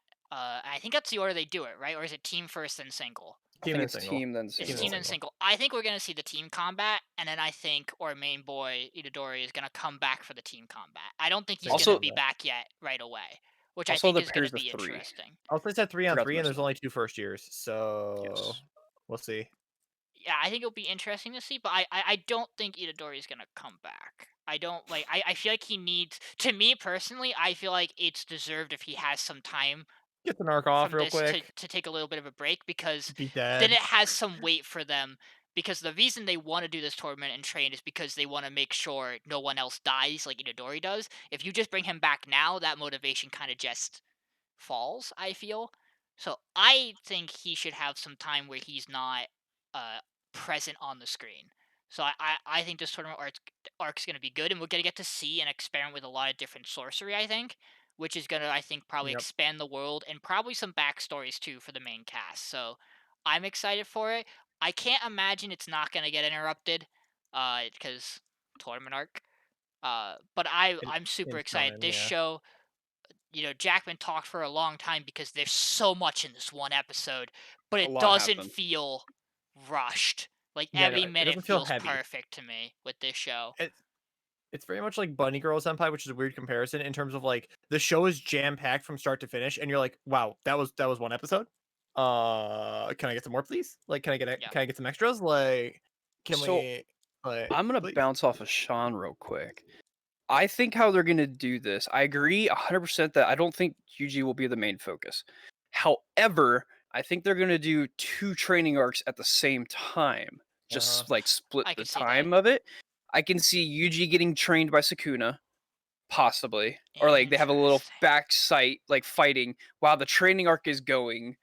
They're gonna be trained off like or on screen at a separate location. I think that's how it's gonna play. I don't see Yuji physically coming back alive until the doctor does her thing. He's gonna probably gain some sort of power, just annoying the shit out of Sukuna. And we don't know the time of the space realm of Yuji's mind and the outside world, technically. So technically, it could be like a week or a month training. Who knows? But that's how I see this playing out. I see Yuji just dead for now. they're gonna train thinking he's dead. After the training arc, he's gonna come back alive, and then they're gonna continue. Yeah. I don't think Yuji will be the same person, because he died and is basically gonna be reborn. Yeah, so I think the doctor though is not trying to fix Yuji. No. No, 100% not. She's She just is trying to make him a dissecting doll, she's essentially. dissecting his ass to see what makes this tick and can we make another vessel. Yes, I think they're trying to make another vessel for Yuji, or not Yuji, but to fill this vessel with curse to kill the other curses type deal. Because as of now, we know that his body is the only thing that can contain Sukuna's fingers. First thing in a So while, I at think least, they're yeah. gonna. I think she's just gonna like mess around with something, and I think that it's gonna be protected by like the Sukuna energy type deal, and they're just not gonna be able to do anything with the physical body itself, which then comes into the play of Yuji actually learning how to regenerate shit.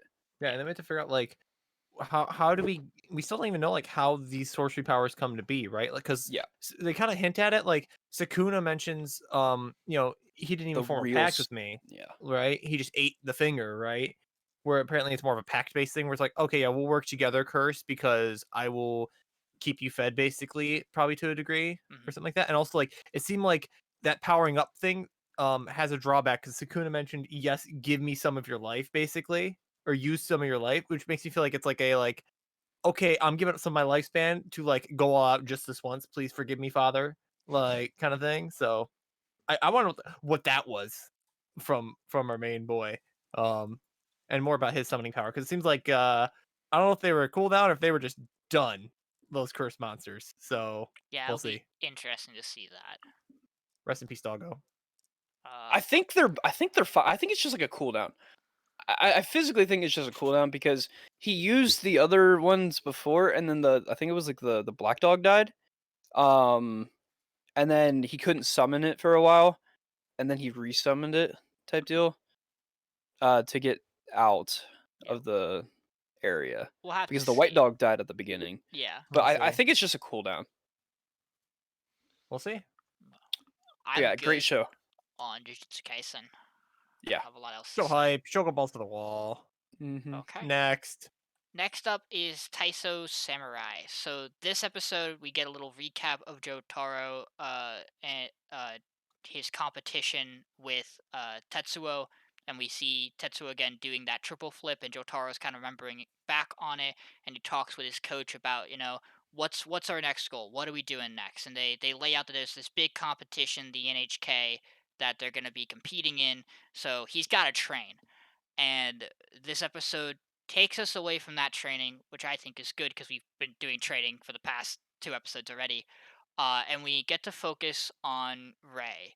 As Leo sees Ray getting bullied again, he interferes this time with a nice chop.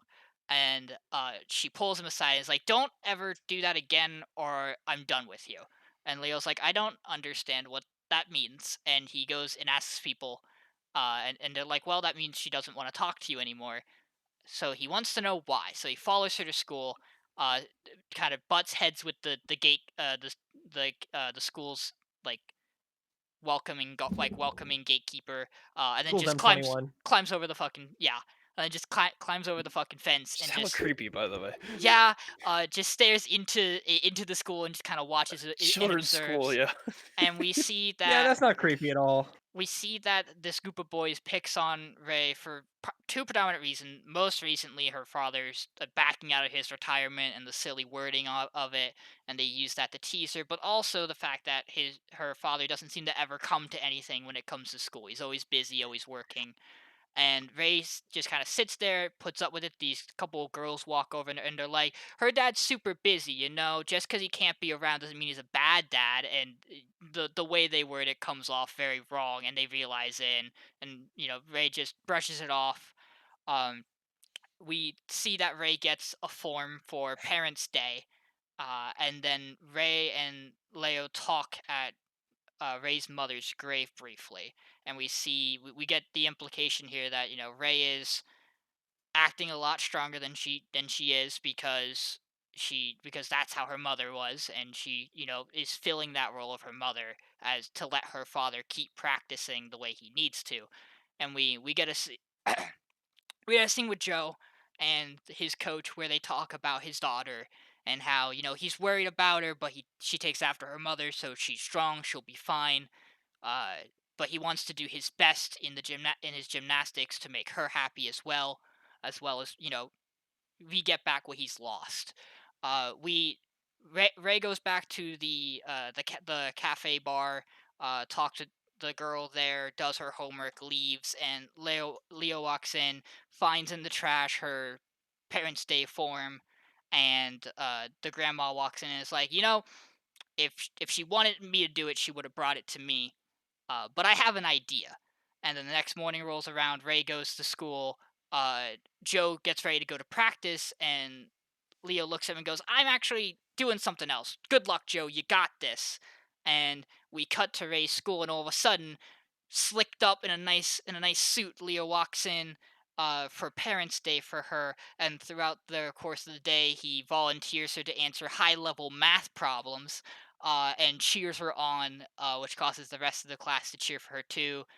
By the end of the day, as they're leaving, Ray turns and yells at him, doesn't understand why he's butting him, tells him to, stay out of her life, flips on the boys, telling her to, to stop, like they're teasing the bullying, like they don't understand, they're not worth her time. And Leo realizes as the boys that they probably fucked this up, and they ninja art Dogza, or what is it? Ogeza. Dogeza, thank Jogeza. you. And Prostrate. they go and prostrate themselves on Prostate. the ground, and Ray Yeah. just kind of That's not the one Pop will stop. she kind of cools down. She talks to Leo about it, and Leo explains, she was like, "Why'd you do this?" And he's like, "Well, you didn't seem happy, and I wanted to make you happy." And she forgives him, and then we see her come back to school the next day, uh, wearing like a more like gymnastic, like kind of like hoodie outfit, and much more bubbly and happy again once she's back. So we get an episode that takes a break from Joe to look at his daughter, connect her and Leo together more strongly.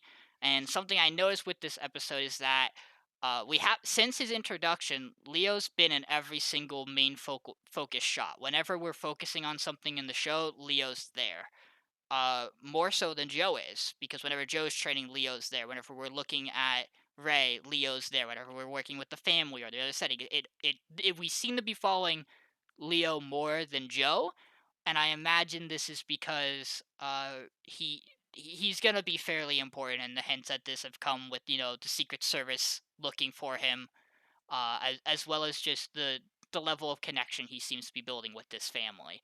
I think this is a really nice episode. It takes a little bit of a break from that competition, which I think we're gonna get back to in the next episode. And personally, for me, the highlight of this week again for the show is its music. It has a very, very nice somber piano bit it plays throughout this episode. Whew. I love this. I personally love this show. I think this was That a was really strong episode this week. Yeah. It was weird because I was expecting to go so in depth on his daughter.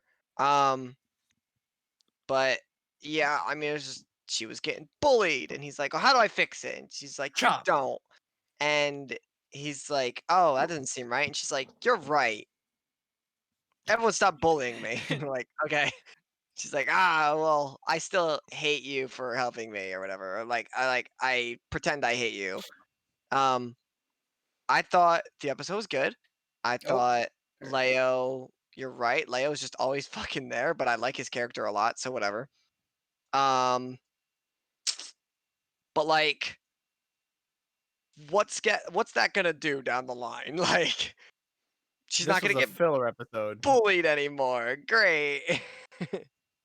I didn't See, really care. I feel like that would have the opposite effect where she'd just get bullied more now, like because of Joe or Leo and because of like her just being a diva or whatever. Like, listen, kids are fucking savages. Kids are the worst. All right, continue, Pablo. I cut But you off there. no, like I that was it. Like, show's still kind of boring. Still kind of don't really know what to expect, and like I don't know. It just doesn't feel they really just went for that cutesy aspect. I felt like through towards like the end of the episode where I was just like, okay, I get it. Like her eyes are contrasting with the background. Like, come on. Raised I the don't know. best child in the entire anime this year. Like, I'll tell you, like best child ever. She's adorable. Like you can't just Um, enhance all of the colors in the scene, and if you go, oh wow, that was deep. saturation. Like, I Uh, don't know. I feel the show's reason for this episode is that an underlying problem that Joe has is his family's not really a family anymore, or not as strong as it could be. And I think Leo's meant to be a connecting piece. So the connection with his daughter is going to build to a deeper connection of the family as a whole, and that's going to be important. Like, What do you? would you want to be a fucking family with that annoying ass bird? Like, can they kill that thing already? Whoa. What are your Can thoughts we on this just show, talk Jackman? about how fucking insane Leo looks in a fucking suit? Yeah, Like, hello? Dude, that man looking Like, fly. like, what happened to the secret agents that were chasing after him? I mean, he Like, is the secret agent now. Like, he's kind of hot. like, what the fuck? He Like, kind of what cute. happened to that plot line of like? I'm sure they can see the cameras of like the area. I mean, but like that beside, I think I don't know. I don't know how to think about the show. I like it, but at the same time, I think it like with Pablo, it's kind of just boring. Um, I love the gymnastics aspect of it. I just don't. I don't feel like there's enough of it. I think it'd be really cool to see Leo like learning gymnastics and like possibly competing. You know, like as a Like, side character. like more chase scenes, like he does Yeah, yeah, parkour yeah, and shit. Like, uses the yeah. gymnastics for like non-traditional Or like things. Leo just becomes an insane parkour artist and is just fucking godly at it. You know. Or like just I don't know. does something other than constantly training and that's like worrying about our feelings. I don't I don't know. know. my I don't know how to feel about this my episode other or this hope show. my other hope is that getting this episode done now leaves room for the show to not have to do it later and break up any flow it might develop What with flow? Because what's the next though? competition. That's the thing I don't I mean, because understand. we still have we Training have this arc, upcoming we have this competition, upcoming rivalry. competition. We have the agents who are around still because we saw them at the end of last week's episode. I thought we were gonna see more with them. I didn't think we were. I thought this was gonna be later. I didn't think we were getting this episode now because it felt like something that they introduced last week and were going to like hold on to for a while, but they kind of just shotgunned it this week. So I don't really know what next week looks like. But I personally really like this show from what it does. But I'm a sucker for these kind of things. So Yeah, I mean, I think it's a good like slice of life chill show. Like, I don't know, I'm not too invested in it though. Is the problem? Like, it's kind of losing me because like I don't really have like I don't really have a character to attach to here, right? Like, the best character in this show is the daughter, and she's not the focus of the show. But like I would watch an entire anime about her getting bullied in school because she's just a good character. But like everyone else is kind of just okay. Like Leo's I okay, don't know. I would love our to see hero's okay, the some rivals are touching okay. moment of I do. him and his daughter Yes. just being like, okay, what the fuck is going on? That's what I thought we were gonna get. I thought we were gonna get him Yeah, going to the parent teacher I would have conference day loved for to the see first him go time to the and have this like school, cute like take a moment. break from like he's got break days. Like he could have just taken a break day, but I don't know. Be yeah. interesting to see. Yeah, I mean, the it's what implication it is. is she doesn't want him to take those breaks. Which I also thought we were going to get him coming instead because I thought Leo was going to make the decision, be like, okay, I Yes. will just tell Joe and he will I'll fix tell this Joe. problem. The grandma, I think it's interesting. The grandma's recommendation was instead that Leo goes, and I'm curious to see why the show's made the decision that he needs to be the one to have done this.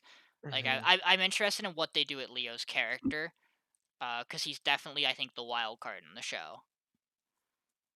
Agree. So, Big agree, big agree. but I thought it was a weak episode, but we could move on. if we're It good definitely to was a go, weak episode. okay. What's Well, the last one? we can talk. Alright. We got two more. We have Tonikawa Two first, more. and then Wandering Witch. But Oh, I Tonikawa forgot about the first. fucking witch. Yeah, yeah, yeah. Talk Yeah, about get that that shit out fucking of here. Alright. Yeah, yeah. dodge. So time for the best shows of the season. Okay, time for my favorite show still. Tonikawa episode 5. It's opening up with the best girl Tsukasa, best girl of the season by far. She's upset with NASA because he doesn't own a TV, and she's like, "But how can you not have a TV? Like, what about movies? What about shows? Like, what about my entertainment? Like, what about like, do you do anything with your free time? He's like, I like to read. And she's like, but what about movies though? And so like she also goes on this rant of explaining basically how awful the Monogatari series is and how all the namings and spin-offs make it impossible to follow canonically. Are you sure this isn't And about Fate or about Gundam? also about Fate and Gundam. It's the same thing, same problem. Monogatari's just thicker. So and then the show also hints at her love of space yet again and her space programs. We have Kaname-chan, the one younger girl at the bathhouse owner, the sister, is back to point out just how awful men are at reading their own partners and assume things too easily, such as, oh, she said she'd take care of this. That must mean that she likes doing this, and likes this and that, and how bad guys are at things because we're stupid if you don't tell us things. Pro tip: guys are dumb. We don't know anything. Just tell us when something's wrong. We won't fix it otherwise. Um, but moving back, we have these cute scenes like usual. He gets to see her come out of the bathhouse for the first time. It has like this awkward moment where they're just kind of looking at each other, fuming. Um, Following this, they decide to stop by the park where they share some more awkward and cute moments and another kiss. And Nasa has this moment where he realizes a ring can be a sign of connection when two people are apart. And he's like, yes, we need the ring. How could I forget the ring with the proposal? And he mentions, how it mentions some of his backstory, how he was very lonely after his time in the hospital, and that's why he went and took all these service jobs and delivery jobs so he could try to search for her again, this girl that he took a fucking bus for. And so Tsukasa's like, I don't need this shit, dude. It's jewelry, it's whatever. Like I don't care. It's a waste of money. And she does feel bad about making Nasa spend all this money on her, and then finally she caves and is like, fine. You know what? You want to get a ring? Go look at those price tags, bitch. And then they go out shopping, and he goes like,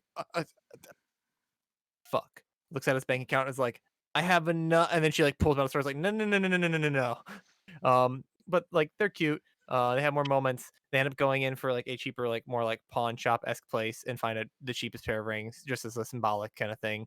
And they have this like happily kind of like walking into the sunset thing, and how Scott mentions, sure they're cheap rings, but she'll always remember this day for the humor and the love that she received constantly from him throughout it. And it's just a cute, wholesome episode.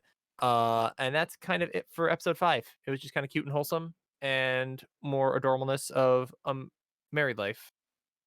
Okay. I found out Tony Kawa's niche It's Dodge and Nathan. in anime. So Tony Go Kawa for as a show isn't funny, but it's like a cute funny. It Where has the moments. things where the no no no where the thing that the person's saying isn't funny because of the content of what they're saying, it's because of the way that they say it. It's the only reason the show's funny. So, that being said, I did laugh a few times at this show. But It's better than my show this episode opening act wasn't did. strong. This episode was not strong. I wouldn't say it was weak though. I think this episode's supporting cast, aka everyone, well, like the 3 chicks, the 2 maids and the chick, and then the chicks from the bathhouses, their really only purpose is to like know background information and then just But our like 2 main come to characters, yeah. crazy assumptions, and just that's funny because they're like those assumptions exist kind of thing. Like I would totally be okay with not watching the show anymore. Like I'm All right, totally boys. fine with You this. know the only thing we're missing right now? The But fucking sex scene. so What that's the the other problem with the fuck? show is that everyone's underage. They're So you couldn't. not. She's 16. She's 16. It's legal in Everyone. Japan. I don't Is care, it? Jackman. I ain't in Japan though. And So he's like he's 18, Yeah. 19. I don't care if He's he's 18 or he's 18. 18 or 19. The male's Yeah. age, I think, is the least important thing of this relationship. But I digress. Yeah, it's getting a bit repetitive in the tropes that they use for comedy, so I would appreciate if they would like change it up a little bit. Um,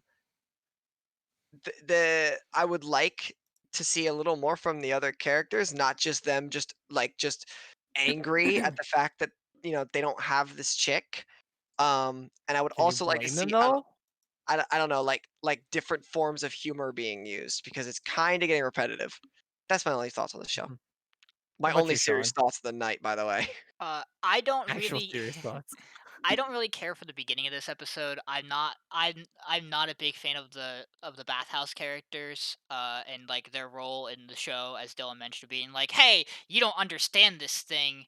because you don't understand love. So I'm gonna explain it to you in a very skewed perspective that will cause hijinks to ensue. It I think doesn't. she gives a good perspective though. I think you can argue there are well. So here's why I don't think it's a good perspective is because it doesn't actually apply to their relationship. So it causes more conflict than it does because she's generalizing, and there But are. that's the funny part, Sean. It But somewhat does so apply. here's the thing. And Dylan, I don't know how often you've heard me say this. Humor is very hit or miss with me. Uh, so for Tony Kawa, I don't really chuckle a lot at this show. I enjoy it when it throws out its references that it does. The show is filled to the brim with references. Uh, I Yes. Sharknado. I will say that the end of this episode I thought was very nice, and I enjoyed the parts with the ring. Which yes, I needed the beginning to get there. I understand that. But I think this is overall a perfectly fine episode for Tony Kawa, but I am in a very similar boat with Dylan where I'm perfectly fine not watching this. I am just in a complicated spot where I don't think this needs to go this week, but I also think there are other things I'd rather stay. So if I have to vote this off to make sure the other things stay, I will. For me, I think that I love seeing these two characters coexist and they're adorable together, and that makes this show good in my opinion. That's fair. When it's a show about two main characters and it's a slice of life slash romance, I want the romance to be good, and it is, and that's the biggest check mark for the show for me so far. I don't think it's a So 10 out of 10, but like I think it's been solid so far, and it's not like aggressively bad. It hasn't done things egregiously bad, Sure. right? It's just kind no, of vanilla. it's It just perfectly hasn't. fine. It just also hasn't done anything. It's a perfect taste of vanilla slice of life. Like that's all Sure. it is. It's done slice this of life things. Yeah, it's slice yeah, of life. okay.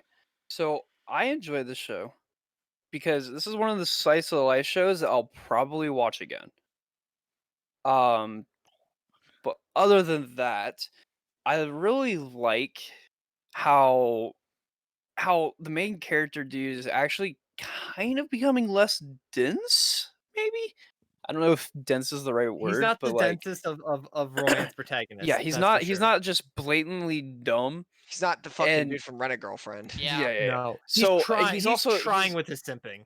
yeah, I like how he's actually thinking about his partner.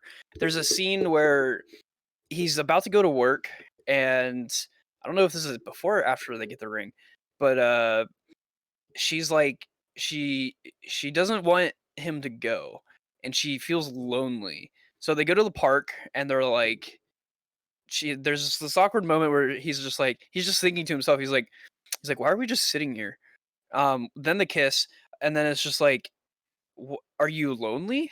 And it's just like, "Yeah, I'm kind of lonely if you could leave." And he's like, "Well, how do I fix this problem that is presented to me by Mhm. my wife, right?" So and then he goes into the My thinking of the wife. process of the ring, right? I think that's how they Yeah. thought about the rings. Yep. Okay. So he was It like, brings it back "What to can the I ring get that Kaname for mentioned her like the previous episode to in the always clubhouse. think of me in this that how we feel about each other?"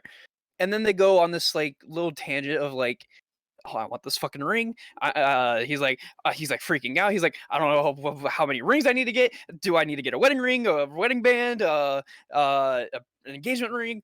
And then she kind of explains like the whole process, and then he's like, "Okay, well, I still think I need to get 3 of them." And then she's like, "No, it's kind of redundant. You just need one if we want even that." And then they go on to this little shopping spree, and he's actually gonna like get like this insanely expensive ring, and she's just like saying there, she's like, "Oh shit, my husband's actually gonna get this, and I kind of want us to have a house, so let's not do that."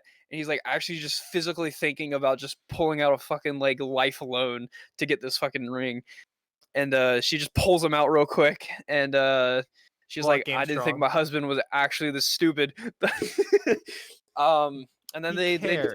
I just like it. I think what it does is good. I think this is one of the weaker episodes, like it has been said, but at the same time, I think it's okay for this to be like this because we know that it's essentially, I don't know what the other tags were, but it's just basically slice of life Romance. with some sort of mystery behind the main chick, right? I think it's fine. I think we should expect to see some sort of background info, like an info Please. dump next episode. I would hope for I think this that's Please. episode. needed. I think that's needed. Mm. That's the one thing I'm craving so much from the show is like, tell me about this girl, please, for fucking Christ. Like, I do think we're bound for an info dump show or episode, because they've got rings, they've got a bed now. I'd like to see them get an actual bed or maybe move out. I think that's also another option. I like to think Because I him get think her there's in a bed, you know what I'm scene saying? where they're actually in a bigger space, I think maybe. But I think it would be cool to see like maybe he goes to work and she just like goes to meet him at work somewhere and they just like they talk after his shift and they're walking back just explaining stuff. I think it'd be cool to see. I'm not sure how it'll go, but I enjoy the show. She's still an alien. I'm calling it. I will say, Jackman, I do agree with you that the park scene is a really great scene. It's probably my favorite part of the episode, and then the end scene with the rings I think is really good. And for that reason, I like this week a lot better for this show than I've liked some of the other weeks, just because I've enjoyed this episode, whereas I haven't enjoyed previous ones. Dodge, I think the way that you feel about Tony Kawa is the way I feel about Taiso. That's very Where fair. what Tony Kawa does for you is what Taiso does for me. While like We like it for very personal reasons. yeah, I very much enjoy the tropes and the things that Taiso does. I think it does it really well. So in that regard, I can start to recognize Tonikawa's not a bad show. It's just not something that I'm gonna enjoy every single week. So for me, I think Tonikawa's still fine. Because there are other things that I think are not as interesting to me, and Yeah, those this are the at things I'm gonna least get one or through two more first. weeks I of don't know. I'll have to I see. think so. I think it really does depend if they give me more information about these characters.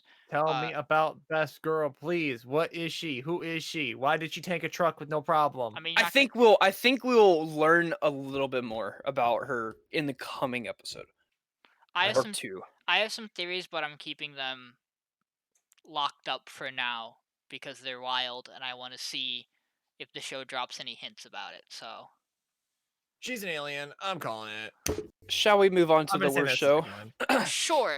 Uh, Ah, not can the worst. do we mind if before we go into the recap, we talk about something from last week about this show? Yeah.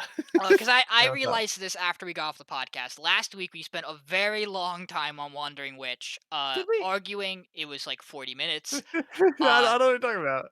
arguing about why Elena cannot interfere. There's something that we have, as a podcast have forgotten, and that's that at the end of episode 1, her mother sets up 3 rules for her: that she needs to come home safe, Hmm. that she needs to recognize that she is not any better than anyone else or any more important than anyone else. She is just like everyone else, and that as soon as things get dangerous, she has to leave. Those are the 3 rules she agrees to with her mother. Uh, I don't know if that is enough to change any of the conversation we I don't had think so. last Nope. week. For me, I Nope. think that's for me very personally, for viable. me Admiral personally, attempt. for me personally, that justifies that I want a reason why she doesn't get involved, because it isn't that big of an issue for me for this show. So I wanted to at least recognize before we talk about this week Fair, that the fair. show's at least set up a reason why she engages the way she does. Let's Sure. go. Show's Let great. the, Okay, back to the top. are you handling this? Are you handling this, I can handle Josh? this since I am the biggest simp of the show. I'm not gonna lie, guys. I'm gonna come out right away. This episode was kind of weak. I'm gonna be honest. I So said it was gonna be. so it's a bit rough this week because this episode is a flashback because we're in the middle of the season and once you episodes 4 through 6 in a season, it gets boring sometimes. And this episode's no different as we get a flashback where she says 6 months ago, and we're like, okay, what's the timeline at this point? Because we can never really No tell. fucking idea, That's the dude. frustrating part for me is we don't really know where the timeline is. But 6 months ago, she visited a country called Royal Silistira, where she, of course, re-encounters Fran, her former instructor. This country is plentiful with mages. We see there's people performing on the streets. Everyone seems like they're in a good mood. People are doing magic because they love magic. And now Elena is hunted around by these academy mages. She runs into a couple of like, excuse me, are you the Eshin Witch? She's like, yeah, that's me. she's poking around at the academy. Is like, well, first she's poking around at the academy and trying to get in and see what's going on. And the guard's like, "What the fuck, dude? You can't just come into the academy. There's like kids here." And she's like, "But like I'm also a kid." And he's like, "No, no, no, no, get out of here." And so she can't go to the academy. She's like, "Fine, I'll leave." And she starts leaving away, and she encounters these like students who are like, "Are you the Ash and Witch Elena?" She's like, "Yeah, yeah, that's me. See the brooch right here, the one that I lost in episode 1. Yeah, it's right there." And like, "Oh, you got to come with True, by us." the way. And the kids are like, "You got to come with us, but we're not going to tell you why." And she's like, "No." And they're like, "But please, you have to." And then she's like, "All right, see ya," and just turns to go leave. And then like suddenly, like the entire fucking populace of children mages is there to try to capture Elena. Mhm. And so a chase scene ensues, and she just fucking styles on them constantly and exhausts them until finally, she encounters Fran, who is the teacher of these students at the academy, and is being paid to teach these students at the Royal Academy. And so she's like, "Hey, are you in town? Come have some tea with me, and can you help teach the kids tomorrow before setting back out on your journey? I don't want to keep you too long because I know your goal is to travel." And so they have this cute scene where she's teaching the students, she's working with them like, "Ah, yes, you need to focus less. You're the cocky asshole, so fuck you." And other things ensue. And so then she finally has this like moment at the end where the teacher comes and takes her to her favorite spot in town, which has this beautiful view of the town, and asks Elena, "Why do you think everyone's so happy here?" And just because they're magic. And she's like, "I don't know, because everyone's like super good at magic." And she's like, "No, no, no, it's because they love to do magic." And it's like this touching moment that's meaningful. And it's like, okay, great. And then Fran's like, "What do you like, by the way? Because I trained you for a year, and I don't even know what you like. Do you like this? Do you like flowers? Do you like butterflies? I like butterflies." And Elena's like, "I know you like butterflies. I don't like butterflies. They suck." And she's like, "But you like flowers, right?" And Elena's like, "Yeah, sure, whatever." And then so Elena goes to leave at the gate where Fran told her, and just as she's about to leave, all the students and Fran start dropping flower petals for her as she's leaving, um, just to give her a memory for her story.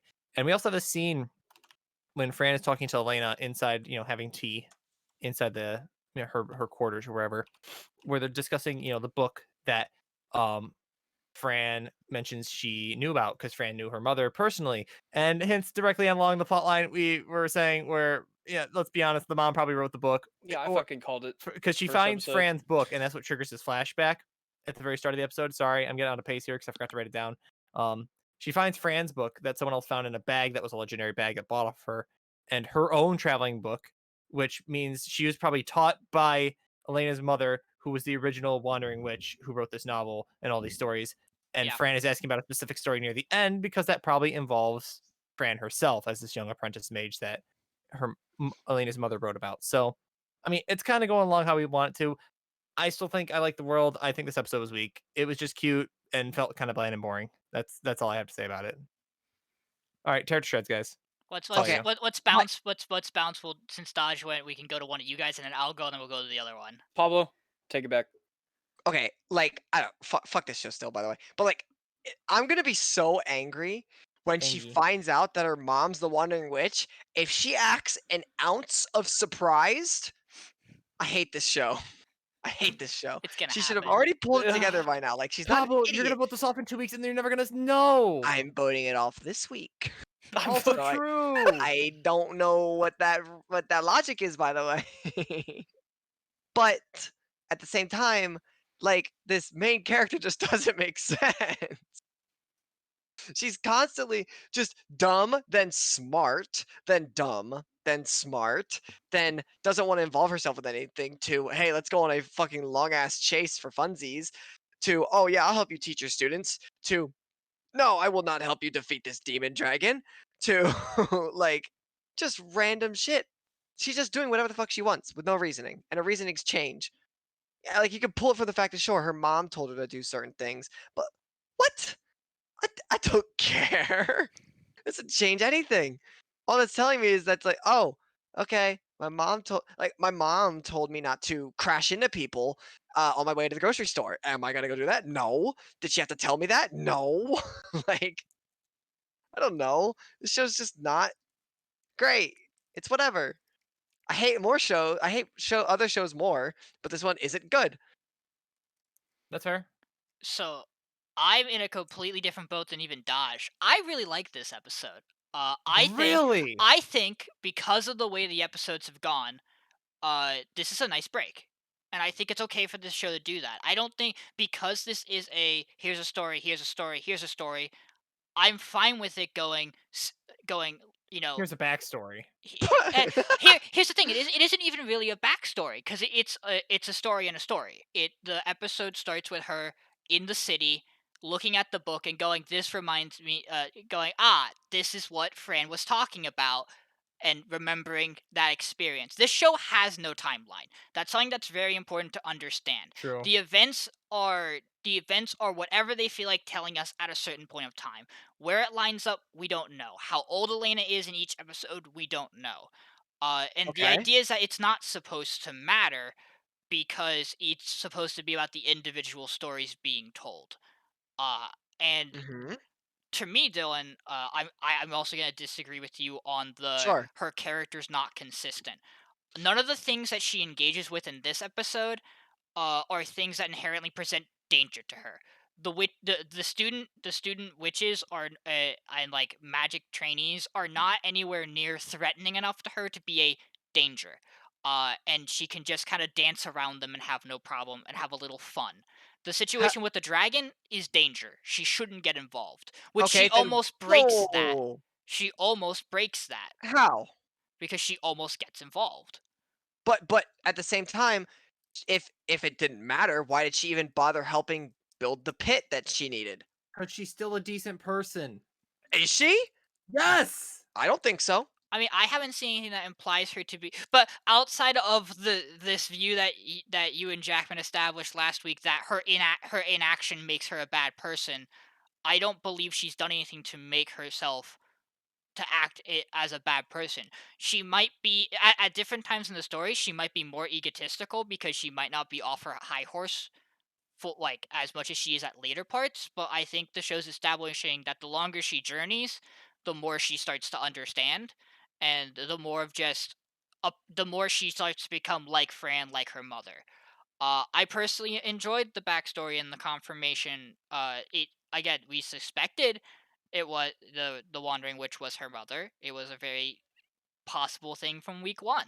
I was going with Fran. I I was on the Fran hype appreciate the train. connect. I mean, you're technically not wrong. It's also technically Fran. Yeah.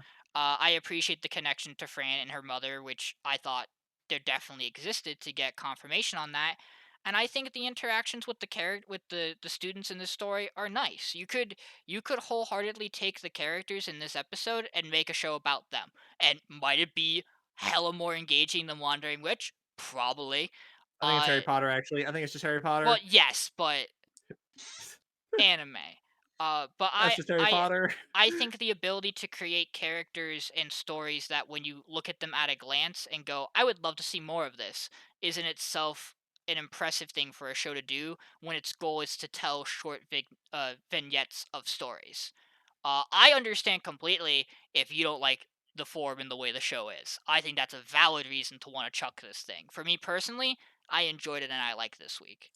Okay, that was gonna be my point. Yes, I don't like the form of the Yeah, show. I stated that which way really earlier. hurts it. Yeah. I don't like short stories. I don't like these random tragedies that they're throwing at us. They don't culminate to a plot. They're just like, oh, and then on diary day 4, I did this. Like, I don't care. What's the point of it? You're just showing me something mildly interesting that has no like sustenance. There's nothing to it. I can start and end each episode and go, okay, I didn't learn anything, and then I'll go on to the next one. I have the same feeling watching this show that I have the Grace of the Gods. Like it ends and I'm like, all right, like I don't care, I don't learn anything, I'm not interested. There's literally nothing about this show that is interesting if you understand the fact that every story doesn't matter. I I agree with you that guess. I'm in a very similar boat with this show as I am with By the Grace of the Gods. I feel It doesn't very accumulate to a similar whole, about the right? two of them. It doesn't accumulate to anything. That's my problem with it, Yeah. and you I think know that. that's fair. Okay. Jackman. Mr. So Nesquik and Chill. Check. we have had episode 1, training arc. Check. Episode 2, Uh-huh. training arc. Episode 5, training arc. Not for her, but for these kids. Teaching arc. Teaching arc. Yeah, sure. And it's just like, I don't know. I hate how she goes from now we have this we had this timeline kind of forming, right? And now it's just like, well, 6 months ago I did this. It's like, well, wait. Now what would you do prior, right? And it's like now we're kind of in this time zone of like, okay, well, she was on this journey and we got the stories from point A to B to C. Now we go back to F, or like, like we go like way back. The alphabet has like looped back, right? And it's like at this point where it's just like, okay, I don't know what happened in between these flight journeys, because we know that she's been gone for a while. These trips take a while from city to city. We know that. Um, we've never really realized what she does while she's traveling. Like, where does she camp? Where does she just fly nonstop till she gets to the next city? Um, she's I just don't like the character. She's the most consistently inconsistent just character, I feel like. She like Pablo says, she just goes from like really smart to fucking whatever. And I think episode 5 just shows that, like, it's like, yeah, there's some good stories too, I guess, of art my journey. No one died this episode, which is good. No Um one's insane. like, sure, she goes to this city, she does like a day's worth of 2 days maybe of training, and that's literally all. She helped one kid with a fucking vial of water magic, and then she almost left her fucking teacher because she didn't show up on time, which is another thing. And sure, the flower petals thing was cute and all, but that's literally all this episode was, I feel like. And it didn't do anything for me. Like, this entire show didn't do anything for me. Uh there was kind of a resolution to this story, I guess. She Yeah. came and went. She had no reason to stay. Um other than talking with Fran more. But I don't know. I just didn't like it. Didn't really care for it even I more think so. I think this episode goes great as episode 2 or 3.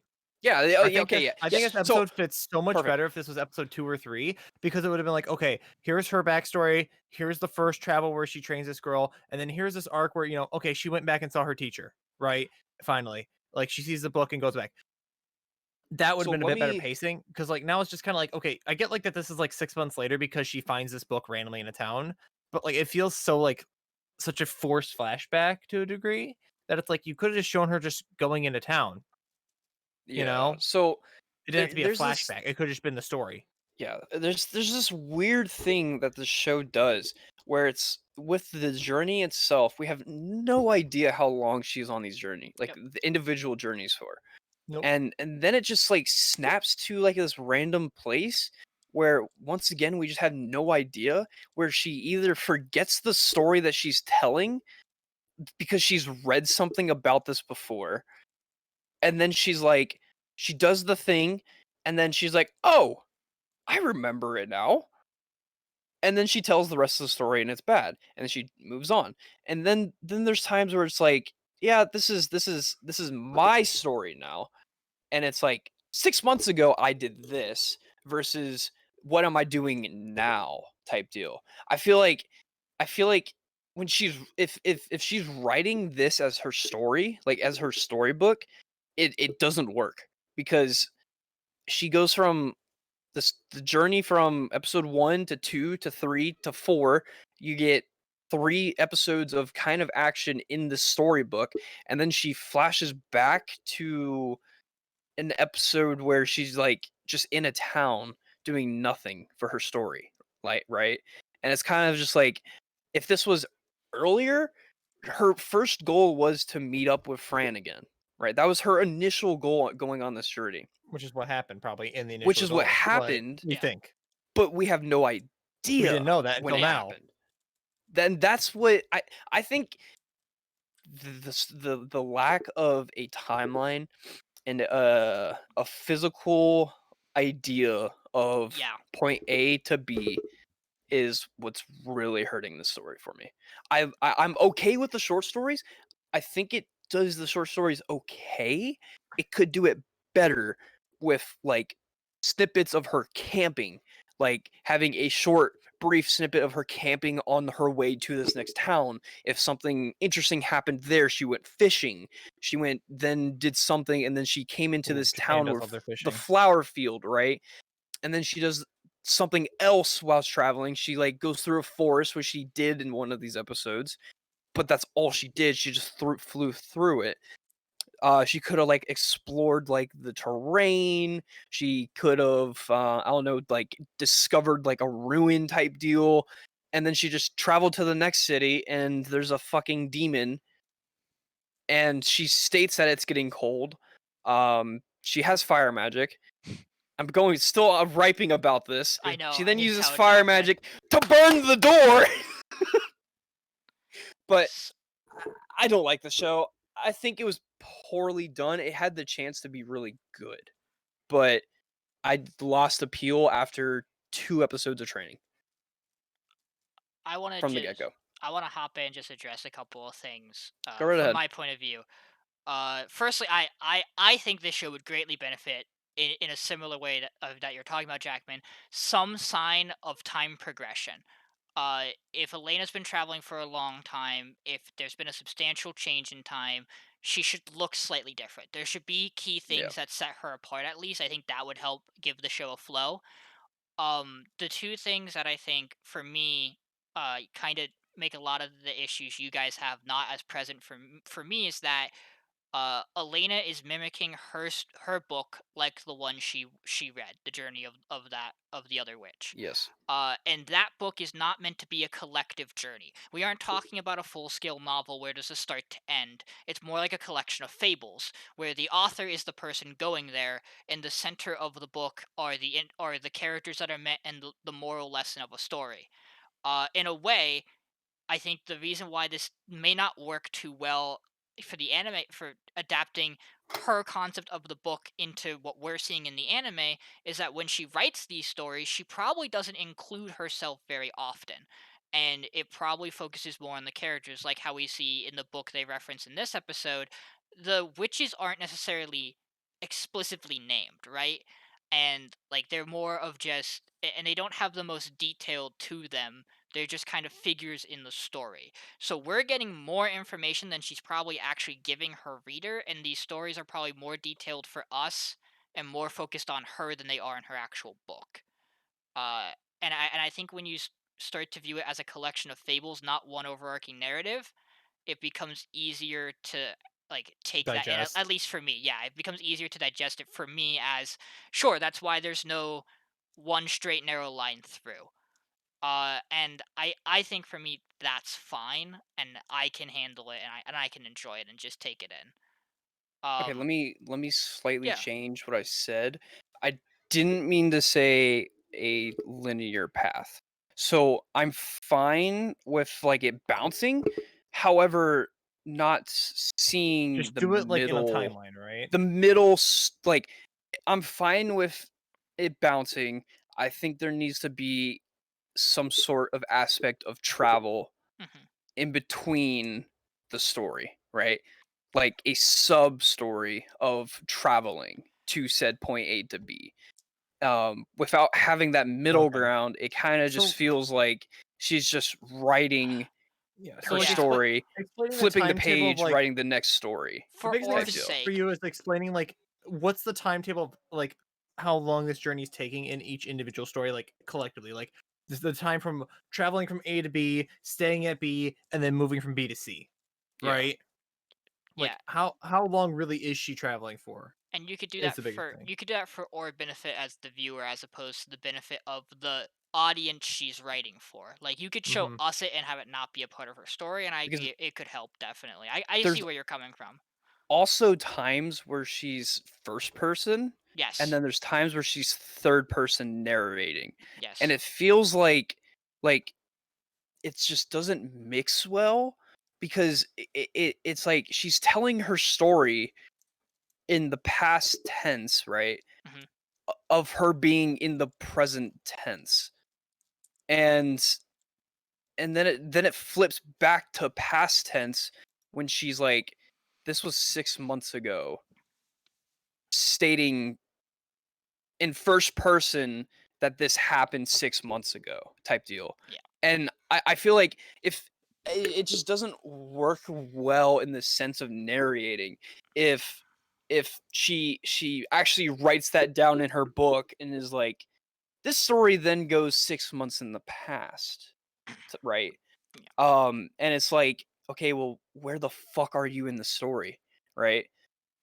I don't know. I physically can't see. You I'm nitpicking. Yeah, I'm if you 100% nitpicking no, here. it feels like you're just to put it in the best words, like you want the show to be great. You I want it really to be want really it to good. be amazing, love. and it's so close to being there. Like it's so close to doing I just things right, but it uh, just misses on a couple marks, and that's what's getting it to you. Because it seems like it's this show is like our most talked about show Yeah. when like it really shouldn't be. Like No. it's very straightforward. It's very basic, but like It's it's our biggest like I debaters because we said can't decide if before. it's good or terrible. I will say my I last haven't seen her point. use any magic I'm good. I'm good other here. than Like we fire. can let's My get to last roundabout and Yeah, let's my very last point is I think an important thing this episode establishes is that we're probably going to see we're probably going to see Saya again as well, and I wouldn't be surprised if we see Fran like a third time. I think it's nice to establish that the named characters who seem to have some connection with Elena are probably coming back at some point in the show. And it seems like that's going to be Fran and Saya, the girl she teaches in episode 2. So for me, that at least is I think that's a benefit because I think the show will benefit from expanding on those characters in other stories. I think Jackman and Villian said it pretty good. Like, this show has so much potential. I want it to be good, but it Yeah. refuses to be good. Yeah, 100%. So if it's I gonna refuse 100%. to be good, I refuse to call it good. 100%. I'm keeping it around. It's Agreed. still got a chance. It's still Sure. got a I mean, chance. like the second it goes, I won't be sad. But like, I still think it's solid for what it is now, but it's so close to being like an actually great show. yes, it's so close to And top 3. It that's all I really have is. to But say. it would be an insult to call this show top 3 right now. No, Oh yeah, no, absolutely. I I think that's 100% fair. agree. Yep. I We're just saying it's not as bad as people are saying it is, whereas you guys I tend are to also be saying like we agree it's not as bad, but like man, I we're just don't like frustrated. it, It man. could be good. Yes. No, that you're episode entirely 4 encapsulating my opinion Like now. I feel like that's why this is so divisive for us. Episode 4 just threw me off, man. They're just standing in front of that fucking window watching this thing burn everything That was the for like funniest shit. 10 15 minutes probably. And it's just like Let it there- go, Jackman. Let it go and move Let, on. ladies Let and it go and gentlemen, move we are on. done talking about Wandering Rich. Let's get if I'm pretty set on my vote. There's nothing that's really gonna change my mind this week I'm set on on what my I'm votes, voting. too. So I've already Yeah, submitted. I'm good. I know Dodge and Nathan have submitted.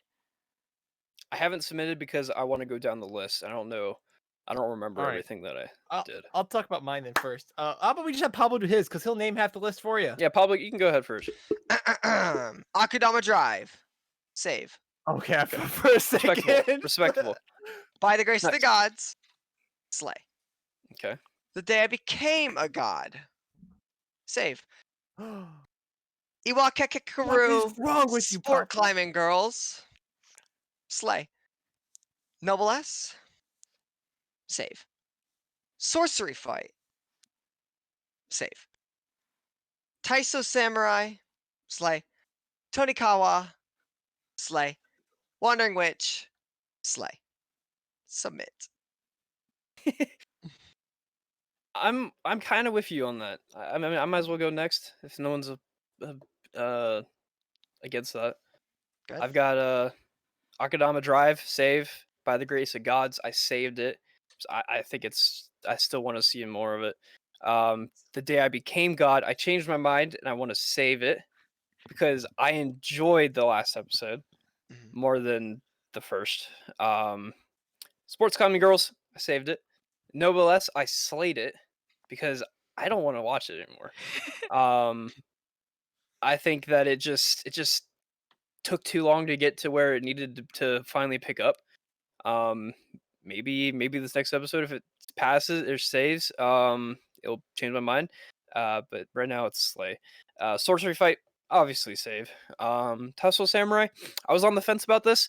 I decided to save it because I kind of want to see what happens next. Over the Moon for you, I saved it. Wandering the Witch, get the shit out of here. Slay. Mhm. Submit. All right. My list is very short. Akadama Drive. No, I'm kidding. Of course we're gonna save that. Like, come on. Slave. Slave. That Slave sucks. it, slave it, baby, lock it in.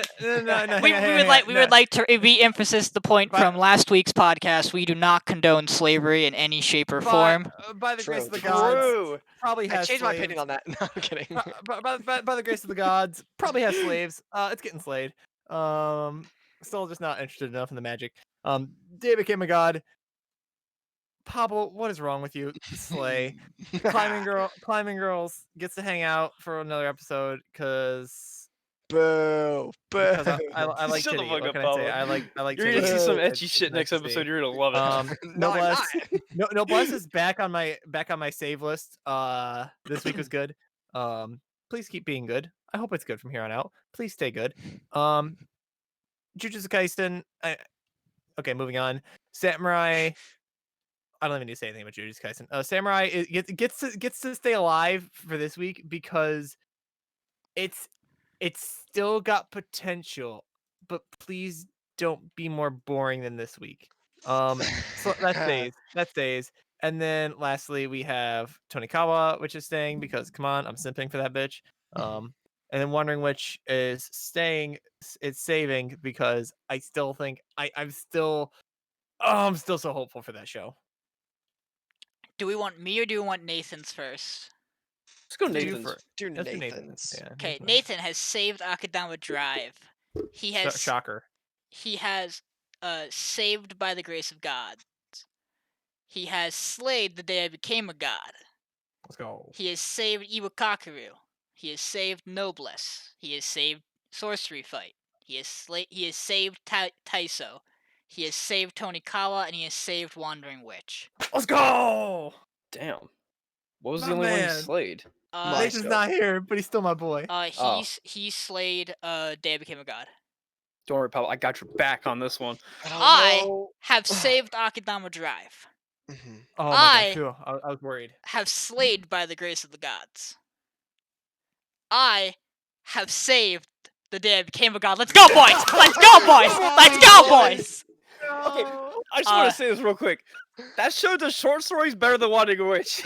I saved Iwakakaru. Okay, let's not get crazy. I here, saved gentlemen. Noblesse. I saved Jujutsu Kaisen. I saved Taiso. I saved Tonikawa. I saved Wandering Witch. I think I think By the Grace of the Gods is the most by the middling of the road show gonna that have a has the least tie here? amount of potential. No. No, It is it's the By Grace of total the Gods. votes is 3 slays for By the Grace of the Gods, 2 for Day I Became a God, and then 1 for everything Dylan voted, and 2 for Wandering Witch. I Damn. can't believe. So By I the can't Grace of the believe Day I Gods, Became a God made it through week 2. By the Wandering grace, Witch Here it is almost in week fucking 4. went. by the I grace of the cannot believe I have to watch gods. another fucking episode of that shit show. Y'all are the I'm worst. so angry. Pablo's the worst. Gotta play the game, boys. I hate you. By the grace of the gods is gone. Which means we are at I don't have a good way to I do have a good way to do this. Give me a Are we second. halfway? Are we at the halfway mark? For some shows. Damn. So we are looking at, and I will post it later in our chat exactly, but we will be watching for our viewers at home episode 5 of Akadama Drive, episode 5 of Day I Became a God, episode 6 of Iwakakaru, 5 of Noblesse, 6 of Sorcery Fight, 5 of Taiso, 6 for Tonikawa, and 6 for Wandering Witch. This is going to be interesting. Bye, everyone. Thanks for tuning in. Thanks for tuning in. Nice close. I'm Dylan. fucking hungry. I I'm think- hungry too. I think this I'm is a good hungry too. week. I think I'm happy Wandering Witch is around just so we can fucking talk for 30 more minutes about it next week. I I'm so cannot- happy it's the last show, just so I can spend as much time as I Oh want my to God. rail it. We We're say- in no rush. We start this podcast and we go, it'll be quicker this week, and then the amount of time we would It have has been quicker. saved, we spend on Wandering Witch. That is true. That is true. We lose the show, but we gain 30 more minutes of We Wandering get Witch another 10 minutes discussion. talking about Wandering Witch. It's truly a monkey's paw. Thanks Alright, see you everybody guys for next joining week. out. Thank you. Bye bye.